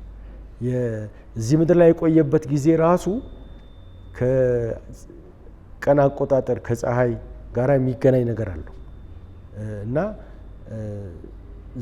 ዋናው እነዚህን ያየውን ውበት የውበትም መጽሐፍ ነው። ስለ ውበት የሚሰጠው አተራረክ በጣም የሚማርክ ነው እና ያገኘውን ጥበብ ያገኘውን ውበት ለልጆቹ ያስተላልፋል፣ አደራ ብሎ ይነግራቸዋል ማለት ነው። ከነዚህ መላእክት ከሚያስጎበኙት መላእክት መሀል ለምሳሌ ልዩ ኢትዮጵያዊን የሚያሳይ ብንወስድ አንድ ምሳሌ አሁን የኡራኤል ቤተክርስቲያን አለ፣ ድርሳነ ኡራኤል አለ። በየትም ክርስትና ዓለም ውስጥ የለም ይሄ ቤተክርስቲያን በሊቀ መልአኩ እንደማቀው ምናልባት ያመለጠ ሊኖር ይችላል ይሆናል እንጂ ለምንድን ነው ኡራኤል በሄኖክ ውስጥ ነው ያለው? አሁን ገብርኤል፣ ሚካኤል፣ ገብርኤል፣ ሩፋኤል በመጽሐፈ ጦቢት ውስጥ አለ። ግን ከዛ አናልፍም። በሌሎቹ በኦርቶዶክስም በካቶሊክም ኡራኤል ግን በኢትዮጵያ ውስጥ እንደዚህ ቦታ ሊያገኝ የቻለው በመጽሐፈ ሄኖክ ምክንያት ይመስለኛል። እዚያ ላይ ነው ሲያስጎበኘው። ትልቅ ቦታ አለው። ያው ስሙ በዕብራይስጥ ቋንቋ ብርሃን የሚለውን ያመጣል። እግዚአብሔር ብርሃኔ ነው ማለት ነው ኡራኤል እና እግረ መንገዱን እሱንም ያሳየናል ማለት ነው። ምን ያህል በባህል ውስጥም በስነ ጽሁፍ ውስጥም ያበረከተው ወይም ተቀባይነት እንዴት እንዳገኘ ጥናት ሰፊ ገና የሚቀር ነው። በቅኔ ውስጥ እንዴት ነው ብሎ ማጥናት ይቻላል። አሁን ምዕራባውያኑ ብዙ ያላጠኑት ነገር በግዕዝ ስነ ጽሁፍ ውስጥ ምን ያህል ተጠና የሚለው በከፊል ነው፣ ትንሽ ነው የነኩት። እሱ አሁን ትልቅ አድማስ ነው። በሌላ በኩል ግን ደግሞ እነሱ ምን እያጠኑ ነው ብሎ ማጥናቱም እዚህ ጋር ደህና ነገር እያስረዱ ነው፣ እዚህ ጋር ስተዋል፣ እዚህ ጋር አላስፈላጊ ነገር ነው ለማለትም ለመወያየትም ማጥናት ያስፈልጋል ብዬ አስባለሁ። አባ እንደዚህ አንዳንድ መጽሐፎች ነባሮቹ ማለት ነው በየጊዜው ሲታተሙ አንድ አንቀጽም አንድ ገጽም አንድ ምዕራፍም በየዘመኑ ሲጨመርባቸው ይታያል። ከኢትዮጵያ የመጣ ነው እየተባለ ከነ ጀምስ ብሩስ ዘመን ጀምሮ ከበፊትም ጀምሮ የጥናት የሚደረግባቸው መጽሐፈ ሄኖኮች አሉ። በመጽሐፈ ሄኖክ ስም የታተሙ እውነተኛው በምን ይታወቃል? በአሁኑ ጊዜ የሚገመት እስከ 100 የሚደርሱ የግዕዝ ብራናዎች አሉ የመጽሐፈ ሄኖክ ላይ ያሉ ማለት ነው። ጥንታዊ ከሚባሉት አንዱ በዚህ በጣና ሐይቅ ክብራን ገብርኤል እዛ አለ። አንድ ደግሞ በሐይቅ ደሴ አካባቢ የኤምኤምኤል 2080 የሚባል ጥንታዊ ብራናዎች አሉ። ልክ እንደዚያው እስከ 100 የሚደርስ አለ። እነሱን ማየት ነው። እነሱ ትክክለኛው ልበል በግዕዙ ስነ ጽሁፍ ውስጥ ያሉ ናቸው። ምናልባት ተጨመረ የተባለው እነዚህ ሁለተኛው ሄኖክን ሶስተኛ ሄኖክ የተባለውን ጨምረው እንዳይሆን እንጂ በደንብ ማንበብ የሚፈልግ ሰው በግዕዝ በፎቶ አሉ ይገኛሉ። እንደዚሁም ደግሞ የታተሙም አሉ። በሚሌኒየም መጽሐፍ ቅዱስ ላይም የ80 አሐዱ ላይ እንድናገኘው እንችላለን። በዚህ ውስጥም አለ አንድምታው ላይ እዚህ ውስጥም እኮ ግዕዙ አለ እና እነዚህን ማጥናት የሚቻል ይመስለኛል። ስለዚህ የሚጠራጠር የሚፈራ ሰው ይህንን ማየት ይችላል። ለምንድን ነው ብዙ ጊዜ አንዳንድ ፖለቲከኞች ማለት ነው ስለ ራእየ ማርያም ሲያነሱ የሆነውን ብሔር፣ የሆነውን ሃይማኖት፣ የሆነውን ማህበረሰብ ለማሳነስ የገቡ አንቀጾች አሉ፣ ቃላት አሉ ይላሉ። እንደነ ዶክተር አምሳሉ ተፈራ የጻፏቸውም ነቃ መጽሐፍት የሚለው መጽሐፍ ደግሞ ብታዩ ተጨምሮበት ነው ያ የተባለው ነገር ከ1960 በፊት የሌለ ከ60 ዓመት በኋላ ግን የመጣ ነገር ነው እና አንዳንድ ግለሰቦች ያንን መጽሐፍ መልሰው ሲያሳትሙ የራሳቸውን አመለካከት የራሳቸውን ሀሳብ ይጽፉበትና ኋላ ችግር ይፈጥራል፣ ከእርስ በርስ የሚያጋጭ ይሆናል ማለት ነው። በጣም ጥሩ፣ እንቀጥላለን።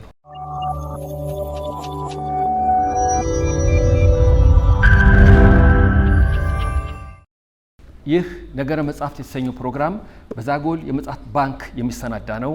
ዛጎል የመጽሐፍት ባንክ በመላ ኢትዮጵያ እስካሁን ድረስ ከ41,000 መጽሐፍት በላይ ከየግለሰቦች ሰብስቦ ለማረሚያ ቤቶች፣ ለትምህርት ቤቶች፣ ለየህዝብ ቤተ መጻሕፍቶች ያዳረሰ ነው።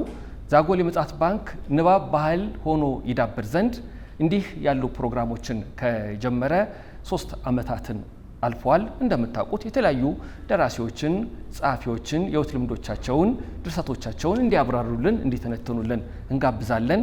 አንዳንዶች ይህንን ፕሮግራም ይመለከቱና በምን መንገድ ነው የምናግዛችሁ ይሉናል። እውነቱን ለመናገር የኛ ትልቁ ድጋፍ ተደገፍን የምንለው አንድ እንዲህ መታችሁ ስትታደሙ፣ 2 ሀሳቦቻችሁን ለመለገስ ፈቃደኛ ስትሆኑ፣ 3 ደግሞ ይህንን በዩቲዩብ በምናሰራጭበት ጊዜ ጨርሳችሁ ስታዩ፣ ከምንም ነገር በላይ ደግሞ እኛን ልባችንን የሚያሞቀው እንዲህ ውይይት የምናደርግባቸውን መጽሐፍት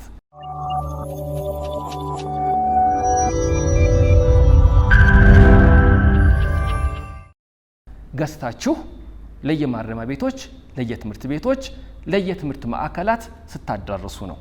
በዛ መሰረት በቅርቡ ካስተላለፍናቸው ፕሮግራሞች መካከል አንዱ ዛሬም አለሁ የተሰኘውን የትዕግስት ሙሉጌታን ታሪክ ዩቲዩብ ላይ ካሰራጨ ነው በኋላ የእሷ መጽሐፍማ ገዝተን ለሰው ማዳረስ አለብን ካሉ ሰዎች መካከል 2ቱን እጠቅሳለሁ። አንደኛ ደራሲ ኃይለ መለኮት መዋዕል 10 መጽሐፍ ገዝቷል።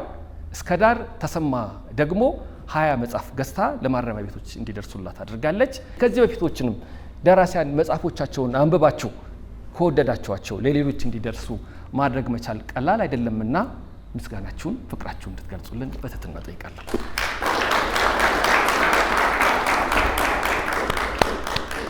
መጽሐፈ ሄኖክ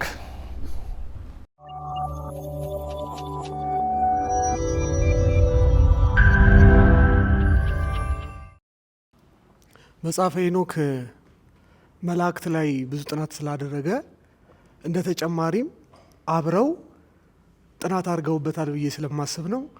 ይህ አንደርግራውንድ ሊትሬቸር የሚባሉ አሉ። ማን ነው? ፕሮፌሰር ጌታቸው ኃይሌ የብዙ ሀፍታ ቆይታ የሚለው መጽሐፋቸው ላይ መጨረሻ አካባቢ ያነሷቸው አንዳንድ መጽሐፍት አሉ ማለት ነው። በኢትዮጵያ ኦርቶዶክስ ተዋሕዶ ቤተክርስቲያን በስውር ተደርገው የሚነበቡ እና እነዛ መጽሐፍት ላይ ከመጽሐፈ ሄኖክ ጋር ያላቸው ግንኙነት ምንድን ነው የሚል ጥያቄ ለማንሳት ነው። 2 ነገር ነው እዚህ ላይ ምናልባት ቅድም ልናገር አስቤ አሁን በዚህ ጥያቄ የተመጣልኝ ነገር እሱን ላንሳና ከዛ ወደዚህኛው ነጥብ ደግሞ እመለሳለሁ። በሚያጠኑበት ጊዜ በተለይ በምዕራባውያን ብዙዎቹ ሲያጠኑ በውጪ ታሪካዊ አውድን የመፈለግ ነገር ላይ ያተኩራሉ። ማለትም መቼ ተጻፈ፣ ለምን ተጻፈ፣ ከመጻፉ በፊት ምን ምንጮች ነበሩ፣ በተዘዋዋሪ ከመጽሐፈ ሄኖክ በስተጀርባስ ምን አይነት ዓለም አለ ብለው በጣም እዛ ላይ ያተኩራሉ እና ከዛ አኳያም ነው ብዙ ጊዜ በታሪክ ቅደም ተከተል ያመጡና ይሄ ቀድሞ የተጻፈ ነው፣ ይሄ በኋላ የተጻፈ ነው ይላሉ። ለምሳሌ የከዋክብት የብርሃናት መመላለስን የሚያሳየው ክፍል በመጽሐፈ ሄኖክ ውስጥ በጣም ጥንታዊ ክፍል ነው ብለው ይህንን ይገምታሉ እና ከባቢሎናውያን የከዋክብት አቆጣጠር ጋር እንደዚህ ያነጻጽሩታል። እና አሁን የተነሳው በሚገርም ሁኔታ በመጽሐፈ ሄኖክ ውስጥ ብዙ መላእክት አሉ። መልካም መላእክትም አሉ፣ አጥፊዎቹም የወደቁትም አሉ እና ስማቸውም እንደዛው ብዙ የመላእክት ስም አለ። ምናልባት እሱ አሁን ህቡ ከሚባለው ጋራ ምክንያት ምናልባት እሱ ይሆናል ብዬ ገምታለሁ። በመጽሐፈ ምስጢረ ሰማያዊ ምድር ላይም እንደዚሁ ስናይ በጣም ብዙ የመላእክት ስሞች አሉ እና ከአራማይኩም ጋር ሲያወዳድሩት በአይሁድም አውድ ውስጥም እንደዚህ በተለይ ከፋርስ ዘመን በኋላ ከባቢሎን ምርኮ በኋላ ብዙ መላእክት እግዚአብሔርን ምጡቅነት ምናልባት ለመግለጥ ይሆናል የሚል ግምትም አለ። ብቻ በፊት የማይታወቅ በጣም ሰፊ የሆነ የመላእክት አጠቃቀስ አለ እና የተደበቀ ምስጢር የመንገር ተገቢ ያልሆነ ትምህርት መስጠት የሚለውም ሀሳብ ከዚህ ህቡ ከሚለው ጋር የሚሄድ ይመስለኛል። የተደበቀ ግን ጎጂ ትምህርት መልካም ነገር ሳይሆን ማለት ነው። ራሱ በኦሪት ዘፍጥረት መጀመሪያ ላይ የተከለከለ ፍሬ ሄኖክ ሲጎበኝ ይደነቅና ይሄ ምን ዛፍ ነው ሲል መልአኩ የሚለው አባትህና እናትህ ከዚህ በልተው ነው ከገነት የተባረሩት ይለዋል። እና ሲለው ምንድነው ጎጂ ጥበብም አለ፣ በፈሪሃ እግዚአብሔር ደግሞ የሚገኝ ጥበብ አለ። እንደውም መጽሐፈ ሄኖክ ላይ ሌላ ቦታ ላይ በጣም የሚደንቅ በግዕዝ ብቻ ነው ይሄ ያለው። አንዳንዱ ክፍል በግሪክም በአራማይክም ምንም የሌለው አለ ብዙ ምዕራፎች። እና ጥበብ ወደ ምድር ትመጣለች። ምድር ሰዎች ዘንድ ልኑር ትልና ስታይ አልተመቻትም። አይ ከሰዎች ጋር ከምኖርስ ይቅርብኝ ብላ ወደ በፊት መኖሪያዋ ተመለሰች ይላል። እና የሚያስተላልፈው መልእክት ጥበብን ጎጂና ጠቃሚውን መለየት የሰው ልጅ እንደሚከብደው የሚያሳይ ነው። እና እኔ ለጊዜው የሚታየኝ ያ ይመስለኛል። የመላእክት ስምና ህቡ የሆነ ድቡቅ የተደበቀ እውቀት አስተላለፉ የሚለው ነው።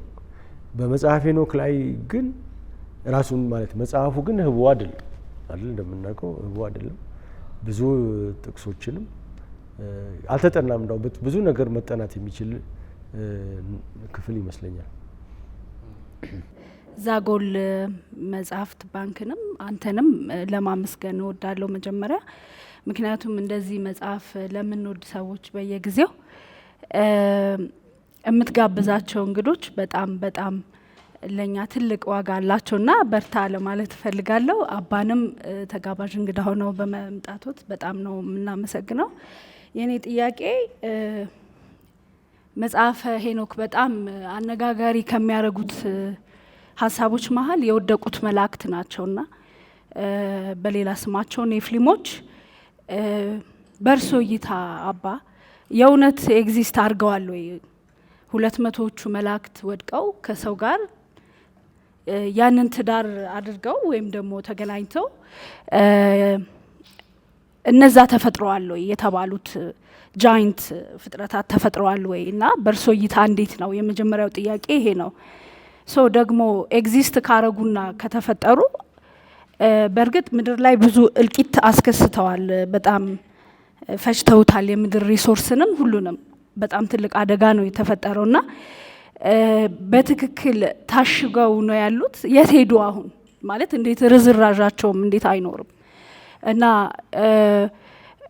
ቅዱስ ዑራኤል እንዳሸጋቸው በእግዚአብሔር ትእዛዝ ነው አንዳንድ ቦታ ላይ የሚናገረውና በትክክል ሁሉም ዘራቸው ጠቅላላ ከአጠፉት ጥፋት አንጻር ተዘግቶባቸዋል ወይንስ አሁን እንደሚባለው አንዳንዴ በታሪክ ትንሽ አሉባልታዎች እንሰማለን። ኔፍሊም እንደዚህ ናቸው፣ ከሌ እንዲ ነው ከሌ እንዲ ነው የሚባል አነጋገሮች አሉና አሉ ወይ? አሁንስ የሚታወቁ አሉ ወይ እነዛ ኔፍሊሞች? እነዚህን ሁለት ጥያቄ እንዲመልሱልኝ ነው። አመሰግናለሁ። ወይም ላይ ያይዘውና እነኚህ የወደቁ መላእክት የምንላቸው አሁን ደግሞ ኢሉሚናቲ ምናምን 666 የሚባል ነገር አለና ርዝራዥ ያልሽው እነሱ ማለት እነዛ ናቸውን? አዎ ቴንክ ዩ እንዳለ በጣም ቴንክ ዩ። እሺ በአንድ በኩል ሁለተኛው ጥያቄ የመጀመሪያውን የሚያያይዝ ይመስለኛል። ለምን ሁለተኛው ላይ አሁን አሉ ወይ የሚለውን አየሉም ካልኩኝ የመጀመሪያውንም መለስኩ እንደማለት ነው። ግን እሱን እንተውና ከሁለተኛው ግን ብጀምር ጥሩ ይመስለኛል። ምንድነው ያው የተያያዘ ነው። በመጽሐፈ ሄኖክ ውስጥ ስናይ እነዚያ ልጅ ሊኖራቸው ልጅ ሊመኙ የማይገባቸው መላእክት ናቸው ይሄን ያደረጉት እና ልጆቻቸውን ከቅጣቱ አንዱ ልጆቻቸውን ያዩ ልጆቻቸውን መጥፋታቸው ነው። በጥፋት ውሃ እኮ ግዙፋኑ በጥፋት ውሃ ይጠፋሉ። አንዱ ቅጣት ለነሱ እና መሪዎቹ ይታሰራሉ ለ1000 ዓመት የሚለው 1000 ዓመት መቼም ቃል በቃል መውሰድ የለብንም። ልክ ዮሐንስ ራእይ እንደ 666ቱ ማለት ነው። ኃይላቸው መፍትሄ እግዚአብሔር ከወሰዳቸው መፍትሄዎች አንዱ እነሱን ማሰር መቅጣት ነው። ልጆቻቸው ናቸው እንግዲህ ይህንን የበሉ ችግሩን ያመጡት። እነሱ በጥፋት ውሃ ይጠፋሉ። ግን አንድ የምትገርም ነገር አለች። በዚህ በግዕዙ ወይም በውጭው አቆጣጠር 15ኛ ምዕራፍ አካባቢ ይመስለኛል። በነገራችን ላይ 2 አይነት አቆጣጠር አለ። ጽሁፉ ያው ነው፣ ግን በ42 ምዕራፍ በተለይ የሚመስለኝ በ20ኛው ክፍለ ዘመን ላይ የማህበረ ሐዋርያት ትምህርትም ላይ የሚሌኒየሙም ካየን 42 ምዕራፍ ነው ያለው።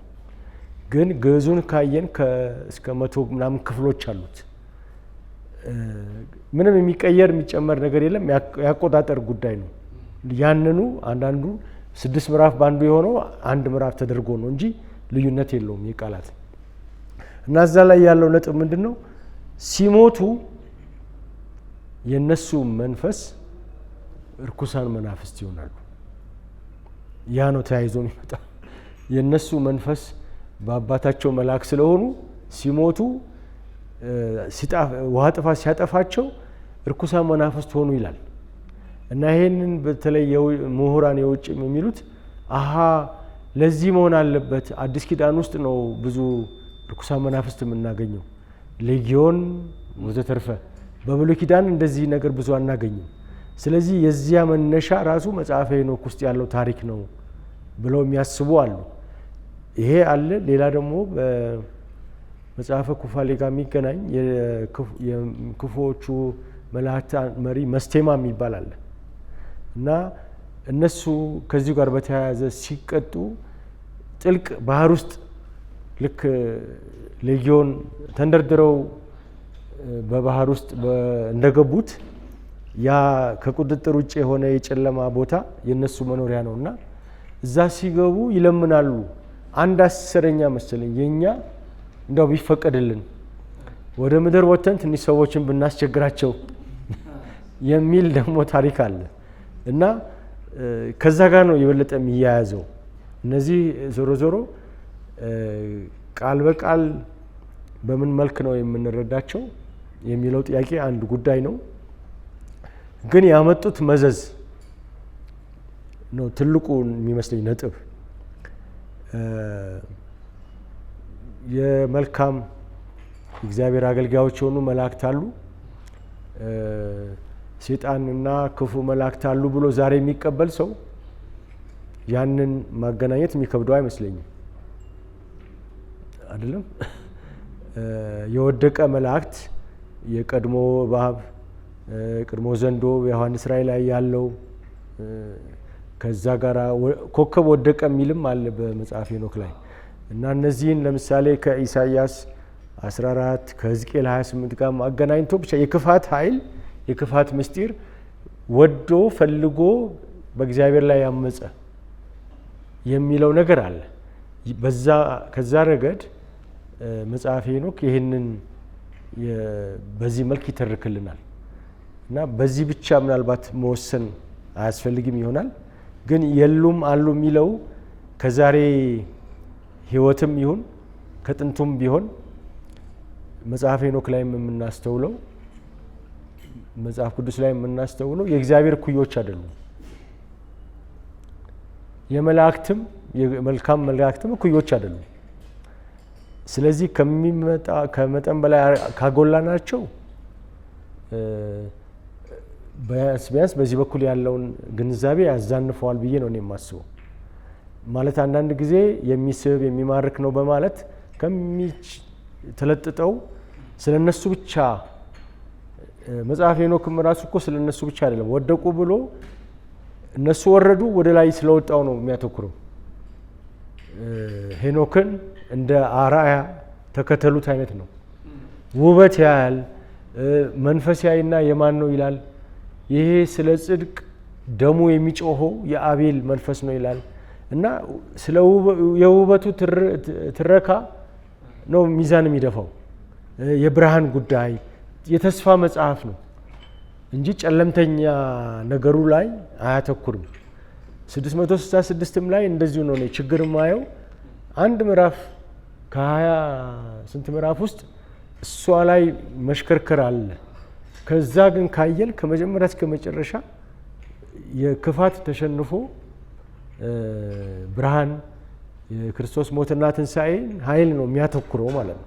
ስለዚህ ሚዛኑን መጠበቅ የሚያስፈልግ ይመስለኛል። በጣም ጥሩ ጥያቄና ቁልፍ ቃል ነው። በተለይ ስለ ወደቁት መላእክት ብቻ አይደለም የጻፈው መጽሐፈ ሄኖክ። የወደቀ ብቻ የተነሳም አለ።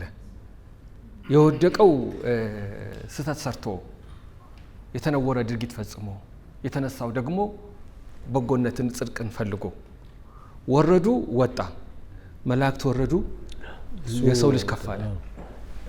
እሱም አብርሃም፣ ሙሴ በጣም የተለያዩ ትልልቅ ሰዎችን እንደ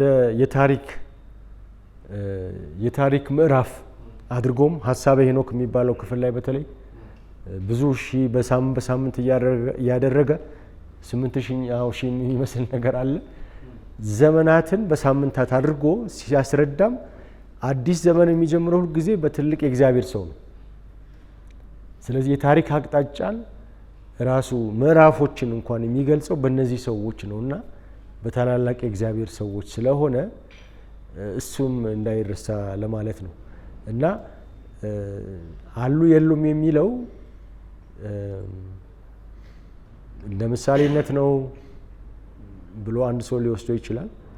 ግን ፍጹም እንደዚህ አይነት ነገር የለም ብሎ የሚናገረው ሰው ምክንያቱ ምንድነው ነው ለኔ ከናካቴው ማለት መላእክትም የሉም ምን ብሎ ካለ አው ያኛውንም የሉም ቢል አይገርምም።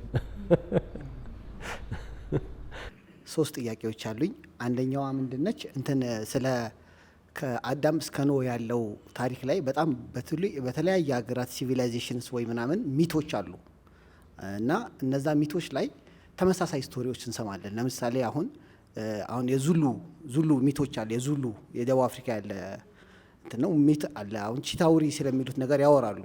ከአንዳች ነገር ሰማይ ላይ በጥንት ጊዜ ነው የሚሉት ታላቅ ጦርነት ተካሄደና ወደቁ። እነዛ የወደቁት ቺታውሪ ይሏቸዋል እና ሎክድ ሆነው አሉ። ግን እየወጡ ኮሚኒኬት ያደርጉናል ብለው ኤልደሮች የዙሉ ኤልደሮች ሜንሽን ያደርጓቸዋል እነሱን ማለት እና ከመጽሐፈ ሄኖክ ጋር ካለው ስቶሪ ጋር የሚመሳሰል ነገር አለ። የቡክ ኦፍ ጊልጋሜሽ ላይም ስለ ኖህ ምናምን በደንብ ያወራል እና ከነዚህ ሚቶች አንጻር የመጽሐፈ ሄኖክን እንዴት ነው የሚያዩት? የመጀመሪያው ጥያቄ። ሁለተኛው ጥያቄ ዮሐንስ ራእይ ላይ ስለ ሁለቱ ምስክሮች ሜንሽን ያደርጋል እና የኤልያስ እና ሄኖክ ናቸው ተብሎ በአንድምታው ይፈታል። ይመጣሉ የሚለውን እንግዲህ አሁን እንደርሱ አረዳድ መስማት ፈልጋለሁ። ሄኖክ ይመጣል ሲባል መጀመሪያ ይቀበሉታል ወይ? ሁለቱ ዊትነሶች ኤልያስ እና ሄኖክ ናቸው የሚለውን ይቀበሉታል ወይ? ከዛ ደግሞ ይመጣሉ ሲባል እንዴት ነው አንደርስታንድ የሚያደርጉት? ይመጣሉ የሚለውን አንደርስታንዲንግ እንዴት ነው አንደርስታንድ የሚያደርጉት? ሶስተኛው ጥያቄ ጠፋብኝ። አመሰግናለሁ። እንኳን ጠፋ፣ የኔም መልስ ይጠፋብኝ ነበር። የመጀመሪያው ያው ይሄ ሚት የሚለው የግሪክ ቃል እንጂ አንዳንድ ቦታ ላይ ሀተታ ታሪክ ሲባል እሰማለሁ። ዞሮ ዞሮ አንዳንድ ጥልቅ የሆኑ መሰረታዊ የሆኑ የሰው ልጅ የሚጠይቃቸውን ጥያቄዎች ህይወት ትርጉሙ ምንድነው? ሞት ምንድነው? ዓለም ትርጉሟ ምንድነው? እነዚህ የመሳሰሉ የሰው ልጅ የሚጠይቃቸው ጥልቅ ጥያቄዎችን ለመመለስ ለማስረዳት ለመግለጽ የሚያገለግሉ ትርክቶች ናቸው ይባላል እና የሚመሳሰል ነገር ምናልባት ሊኖር ይችላል። ግን እሱ እንዳለ ሆኖ መጽሐፈ ሄኖክንም ሆነ አንዳንድ የመጽሐፍ ቅዱስ የኦሪትንም ስናይ የሚመሳሰል ተመሳሳይ የጋራ የሆነው ነገር እንዳለ ሆኖ በጣም ደግሞ በዛው ተመሳሳይ ታሪክ ላይ ከፍተኛ ልዩነቶችም እናገኛለን። ለምሳሌ የሰው አመጣጥ በመጽሐፍ ቅዱስ ከሄድን ሰው በእግዚአብሔር መልክና አርአያ ተፈጠረ ይላል። መጀመሪያ ምዕራፍ በቲግሪስና ዩፍራጥስ መሃል ሜሶፖታሚያ የሚባለው በሁለቱ ወንዞች መካከል እና ያው ግብፃውያን እዛ ላይ ነው የጥንቱ ስልጣኔና ታሪኮቹ ያሉት እና እነሱ ምን ይላሉ? ሰው የተፈጠረው ትንንሾቹ አማልክት በትልልቆቹ አማልክት ላይ እያመጹ ስራን ስራም ብለው አድመው ስላስቸገሩ ያንን ስራ እንዲተካ ነው የሰው ልጅ የተፈጠረው። አሁን እዚህ ጋር ትልቅ ሁለት ልዩነቶች ቢያንስ የምናየው፣ አንደኛ በመጽሐፍ ቅዱስ ላይ አንድ አምላክ ነው ያለው፣ ብዙ አይደሉም። ሁለተኛ ደግሞ የሰው ልጅ ያለው ክብር ለስራ ባርነት አይደለም። በዛኛው ከሆነ ለስራ ባርነት ነው። የጥፋት ውሃም በብዙ ህዝቦች ዘንድ ይተረካል። እንደዚያው ሆኖ ግን የጥፋት ውሃ መነሻውን ራሱ እነዚህ በባቢሎናውያን በነሱ አማልክት የሰው ልጅን ከተፈጠረ በኋላ ልበል እረፍት ነሷቸው፣ እያወሩ እየረበሹ የእረፍት ሰዓታቸውን ስላስቸገራቸው ነው የጥፋት ውሃ ያመጡት። የሚተኙበት የሚዝናኑበት። ምክንያቱም እነዛ ማለት ያገባሉ፣ ይጋባሉ፣ እረፍት ያደርጋሉ፣ የሰው እንትን ነጸብራቅ ነገር ናቸው እና የጥፋት ውሃ ምክንያት እንኳን ተብሎ የተወሰደበት እንትን የሚለይበት ሁኔታ አለ። ስለዚህ ተመሳሳይም እንኳን ሆኖ አሁን በሰው በእግዚአብሔር መልክና አርአያ የሚለው እኮ በመጽሐፍ ቅዱስም በኋላ እንኳን ተገቢውን አክብሮት አላገኘም እንጂ መልእክቱ በጣም ኃይለኛ ነው። ምክንያቱም የባቢሎንም ሆነ የግብፅ ነገስታት የአማልክት ክፋይ ተደርገው ነው የሚታሰቡት። ማንኛውም ሰው የዚህ አካባቢ የዛ አካባቢ ሳይባል ወንድና ሴት ሳይባል የእግዚአብሔር ግርማ ነጸብራቅ ናቸው። መልክ ማለት አብዮት ነው እንደ መልእክቱ ማለት ነው። ቅድምም ያ የክፋትንም ኃይል ጉዳይም ስናይ እንደዛው እንደሆነው ማለት ነው። ስለዚህ ታሪኩ መመሳሰሉ የባህል መለዋወጥ ምናምንም ኖረም እንኳን ብንል እና የሰውን ጥልቅ ጥማት ይገልጻል ብንል፣ እኔ እርግጥ የደቡብ አፍሪካውን አላጠናሁትም አላውቀውም፣ የሚያስተላልፉ የጋራ ነገሮች አሉ እንኳን ብንልም እዚህ ጋር ደግሞ ለየት የሚያደርገው መጽሐፈ ሄኖክንም ስናይ መዝሙረ ዳዊትን በብሉይ ኪዳን ውስጥ ያሉትን ትንቢተ ኢሳይያስ ውስጥ ያሉትን ነገሮች የሚዛመድ ነገር እናያለን። ጸሎቶቹን ራሱ አውጥተን ብናጠና መጽሐፈ ሄኖክ ውስጥ ያሉትን በቃ ያ ዓለም ይታየናል። በጥንት በእስራኤል ጊዜ የነበረውን የጸሎት ባህል በጣም የዛ ክፍል እንደሆነ ነው የምናየው። ኤልያስና ያው ኤልያስ ይመጣል የሚለው በአይሁድም ዛሬም አለ። ሰንበታቸውን ፋሲካቸውን ሲያከብሩ አይሁድ ዛሬም የኤልያስ ጽዋ ይላሉ። በሩን ከፈት አድርገን እናድርገው እንጠብቅ ይላሉ ኤልያስ እንዲመጣ። ምክንያቱም እነሱ ገና ክርስቶስ ለነሱ መሲህ አይደለም፣ መሲህ እንዲመጣ ደግሞ ኤልያስ መምጣት አለበት በሚል ስለሚጠብቁ ኤልያስ ይመጣል ይላሉ። ያ የዮሐንስ ራእዩም ደግሞ እሱ አተረጓጎም በኢትዮጵያም በውጭም አለ። ምንድነው? የትንሣኤን ፍሬ ለማጣጣም መሞት ያስፈልጋል። ኤልያስና ሄኖክ ደግሞ አልሞቱም። ስለዚህ ሞትን እንዲያልፉ ሰማዕት ይሆኑና የሚል ሀሳብ ነው እና አንድ ትርጉም ነው። መጀመሪያ ሲጻፍ ይሄ የነበረው ትርጉሙ እኔ እንጃ ማጥናት ያስፈልጋል። ክፍት ሌሎች ከዚህ ጋር የሚገዳደሩ ሀሳቦች ምናልባት ሊኖሩ ይችላሉ። ግን አንዱ ምክንያት ያ ነው፣ ሞትን ስላልቀመሱ የሚለው ሀሳብ ትንሣኤን የበለጠ ለማጣጣም በሞት ማለፍ ስላለባቸው ሰማዕት ይሆናሉ የሚባል ግምት አለ። በግልጽ ዮሐንስ ራእይ ላይ ግን ያ አልተገለጸም።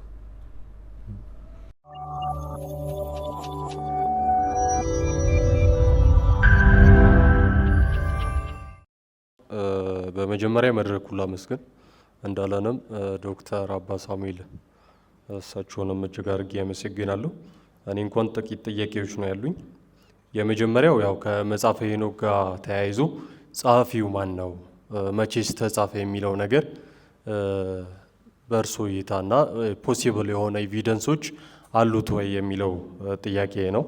ሁለተኛ ቀደም እርሶም ሊያነሱት ሞክረዋልና የተጻፈበት ቋንቋ አረማይክ ግሪክም አለውና እነዚህ ነገሮች ትክክለኛ የቱ ነው? አሁን ኮምፕሊት የሆነ ቨርዥን ያለው ግሪክ ነው ማን ነው ግዕዝ ነው የሚሉ ነገሮች አሉና ኮምፕሊት የሆነ ቨርዥን ካለው ከግሪክና ከአረማይኩ የትኛው ነው የሚሉ እንትኖች አሉኝ። ከዛ ደግሞ ተገኘ የተባለበት ቦታ ሳውን ከሙት ባህር ጋር ተያይዞ ማለት ነው የተገኘበት ቦታ የትኛው ነው?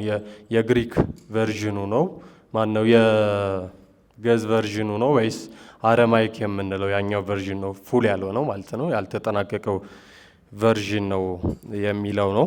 ሌላኛው ደግሞ መጽሐፈ ሄኖክን እንደው በሃይማኖት እይታ ብቻ ነው ወይ የሚያዩት እርሱ? ሃይማኖታዊ እይታ ነው ወይ?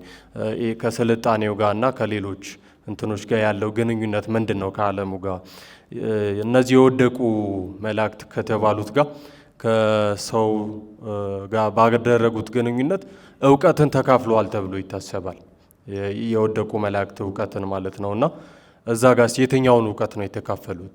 ክፉ የሚባለውን አሁን እውቀት ነው ወይስ በጎ የሚባለውን አሁን ያለንበት እውቀት ከየትኛው የመነጨ ነው የሚል ጥያቄ ነው። የመጨረሻዋ መጽሐፈ ሄኖክና መጽሐፈ አክሲማሮስን እንዴት ያዩታል ማለት ነው። አመሰግናለሁ። 5 ጥያቄዎች ናቸው ካልተሳሳትኩ። ጥያቄዎቹ 5 መሆኑን አስታውሳለሁ። እየሄድኩኝ ይሄኛው ተረስቷል ያልክ እንግዲህ ኃላፊነቱ ያንተ ነው። የመጀመሪያው ማን ነው የጻፈው በሚለው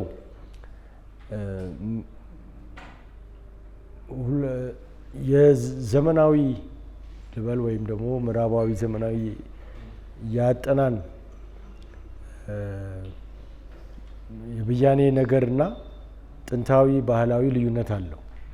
ምን ማለት ነው? ለምሳሌ አሁን መዝሙረ ዳዊትን ብንወስድ ዘመናዊ ጥናት ላይ 150ውንም ዳዊቶች ንጉሥ ዳዊት አልጻፋቸውም የሚል በጣም ኃይለኛ አስተሳሰብ አለ በምዕራቡ ዓለም ማለት ነው። ለምሳሌ በባቢሎን ወንዞች ማዶ ጽዮንን ባሰብናት ጊዜ እጅግ አለቀስን የሚለው ከ587 ዓመት ቤተ መቅደሱ ከፈረሰ በኋላ ንጉሥ ዳዊት ከሞተ ከ400 ዓመት በኋላ ነው ይሄ ሀሳብ። ስለዚህ ንጉሥ ዳዊት ከዛ ዘመን በፊት ስለኖረ ይሄን ነገር ሊለው አይችልም። ስለዚህ በኋላ የተከሰቱትንም ነገሮች ለዳዊት ተሰጥቶ ነው እንጂ ዳዊት ራሱ የመጽሐፍ ቅዱሱ ብዙ ያልጻፋቸዋል የሚለው በጣም የተስፋፋ የጥናት ዘርፍ ነው በአሁኑ ጊዜ ማለት ነው። ግን የጥንት አባቶችን ብናይ የእስክንድሪያም የአንጾኪያም የምዕራቡም ለምሳሌ ቅዱስ አምብሮዚዮስ፣ ቅዱስ አጎስጢኖስ እንደዚህ የሚባሉ ሌሎቹም ችግር አልነበራቸውም። በኋላም ቢሆን ዳዊት ነቢይ ስለነበረ በኋላ የሚመጣውን አይቶ ነው ይሄን ነገር የተናገረው። በአንድምታ ላይ ብናይ የግዕዙ መዝሙረ ዳዊት ግዕዝ አማርኛ አንድምታ ላይ ይሄን ነገር ስለ ትሩፋን የተጻፈው ይላል። ምን ማለት ነው? ነቢዩ ዳዊት በኋላ የሚመጣውንም አስቦ ነው። አሁን ምድርና ሞላዋ የጌታ ነው የሚለው መዝሙርን በዛ ይተረጉሙታል። ስለዚህ ከኢትዮጵያዊ እና ከዚህ ከባህላዊ ከወሰድ ነው ሄኖክ ነው ጸሐፊው። የምዕራባዊው ይሄ ዘመናዊው ጥናት ላይ ስንመጣ እነሱ የሆኑ ሰዎች ሄኖክን እንደ ባልደረባ አድርገው ልክ አሁን ለዳዊት ብዙ ነገር የጥበብ ጽሁፎችን ለሰለሞን እንደተሰጠው እነዚህ አይነት ጽሁፍ ደግሞ ለሄኖክ ተሰጡት። ሄኖክ ከሙሴ በፊት አይደለም፣ በእድሜው ከሙሴ በፊት ነው። ስለዚህ በኦሪት በሙሴ ሕግ ከነበረ በፊት ራእዮች መገለጦችን የተቀበለ ሰው ነው ብለው ስላስፈለጋቸው ጻፉት ይላሉ። ግን በምዕራቡም ጥናት በዛ አይነት ማን እንደጻፈው አይታወቅም። እገሌ ነው የጻፈው የሚል ግምት የላቸውም። የደረሱበትም ነገር የለም። የሆኑ በዚህ አካባቢ የነበሩ ምናልባት ከክርስቶስ ልደት በፊት ያውም የተገኘው መረጃ ወደ ቅድሙ ወደ አራማይኩ ስንመጣ 200 ዓመት 2200 ዓመት 2300 ዓመት እድሜ ያለው ብራና ተገኘ ማለት የመጀመሪያው ጽሑፍ ነው ማለት አይደለም። ከዛ በፊትም እሱ ራሱ ግልባጭ ሊሆን ይችላል። ግልባጭ። ስለዚህ ወደ ኋላ ከሄድን ገና ያልደረስንበት የኋልዮሽ ጉዞ አለ ከ2200 300 ዓመት በላይ ማለት ነው። ያ ጽሑፍ በአረማይክ ሲገኝ የሚያጠኑት ሰዎች ሲያዩት ሙሉ አረፍተ ነገር አጡ። ግን ሄኖክ የሚለውን ስም አገኙ። ወዴት ሮጡ?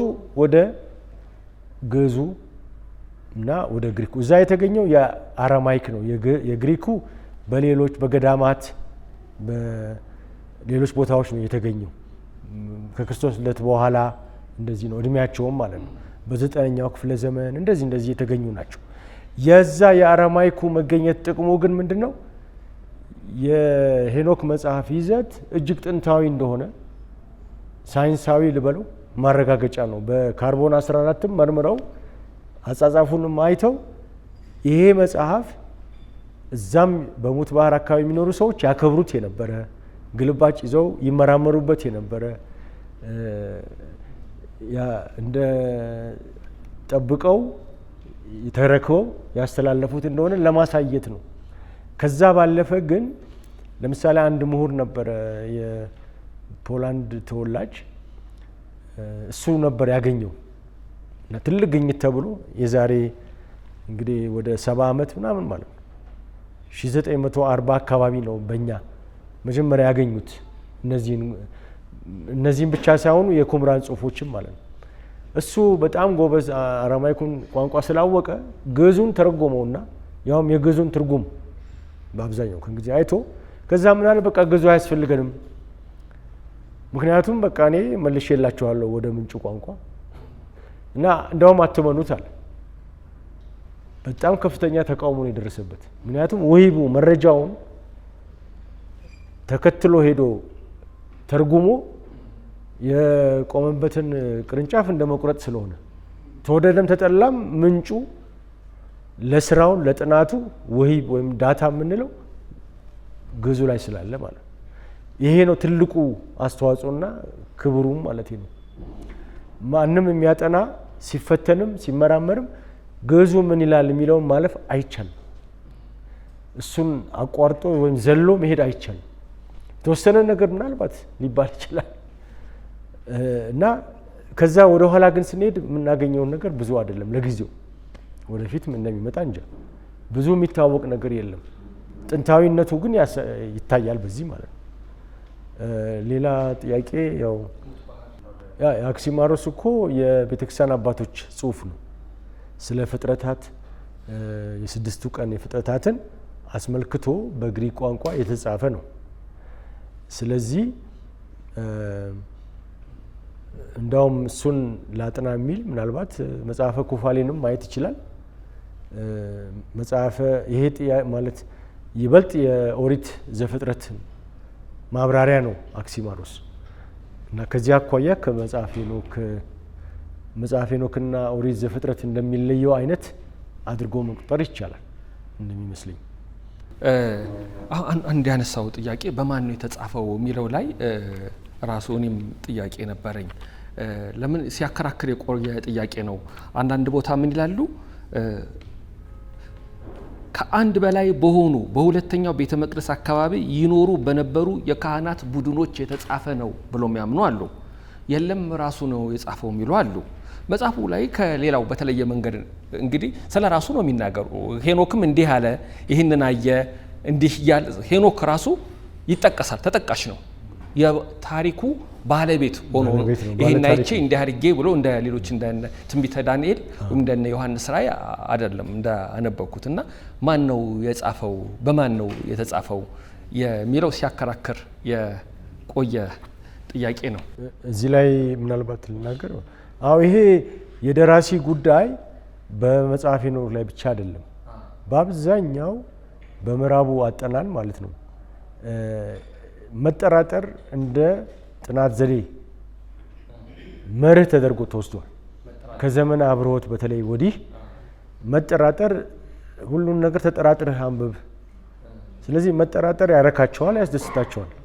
እና ኦሪትን ዘፍጥረትን ሙሴ አልጻፈውም፣ ነብዩ ትንቢተ ኤርምያስን ኤርምያስ አልጻፈውም። በደንብ ብትመለከቱ እንጃ ማን አልጻፈውም ነው እና ማን ነው የጻፈው ወደሚሉ ሲመጣ ዞሮ ዞሮ ያ ስለሚወደድ ነው ማለት ነው። ግን ያው ዱብ አለ ካልተባለ የሆነ የጻፈው ያስፈልጋል። ግን ይሄም ታሳቢ እንዲሆን ብዬ ነው። በቃ ይሄ እንደ ሙያ ነው በቃ መጠራጠሩ እና ይሄ መላምቱ ላይ አዲስ ነገር ጻፈን ሲሉ ሁሉ ጊዜ የመጠራጠርን ነገር ስለዚህ አሁን ጥያቄ ያስነሳል። ሁሉን ጽሁፍ በመጠራጠር ቀርበን ማወላለቅ ብቻ ነው ወይ መቀለባበስ ብቻ ነው ወይስ በፍቅርም መቅረብ ያስፈልጋል? እንደውም ወንድሜም ያነሳው ጥያቄ ላይ የእምነት መጽሐፍ ብቻ ነው ወይ የሚለው፣ አዎ አሁን አንድምታውን ብንወስድ ከእምነት አኳያ ነው። በኢትዮጵያ ባህልም ብንወስደው ነብይ ሄኖክ ነብይ የሚለው አባባል ራሱ ትንቢተ ኢሳያስን ሌላው ስለ መሲህ እንደተናገረው በሚል ነው የሚጠናው። ማንበቢያው ማቀፊያው መነጽሩ ክርስቲያናዊ ነው። የክርስቶስ ሞትና ትንሣኤ ነው። ፍጻሜ ራሱ መስቀልን፣ አርብ ስቅለትን አርጎ ነው የሚያቀርበው የመላእክቱም ላይ። ግን ይሄም አንድ ምግብ ሆኖ እንደ ስነ ጽሁፍም ቅድም ያነሳሁት የዘውግ እናትነቱ እዛ ላይ ትልቅ ቦታ ያለው ይመስለኛል። አንዳንድ ሀያሲያን የስነ ጽሁፍ ራሱ አንድ እንግሊዛዊ ይመስለኛል የዘመናዊ ልቦለድ የምዕራቡ ምንጭ ይሄ ራእያዊ ጽሁፍ ነው ይላል። ከግሪክ ትራጀዲ የበለጠ እዛ ጋ ነው ይሄ ፍጻሜና ልብ መስቀል፣ ልብ ሰቀላዊ ምንድነው ጡዘት፣ ርግበት የሚለውን ነገር እዛ ውስጥ ነው የምናገኘው ለምሳሌ ይላል። ስለዚህ ያ መንፈሳዊ አስተዋጽኦ ፋይዳው እንዳለ ሆኖ ከስነ ጽሁፍም አኳያ ከታሪክም አኳያ ከሌሎች ጥናቶችም አኳያ ትሩፋቱን ማጥናት ይቻላል ለማለት ነው።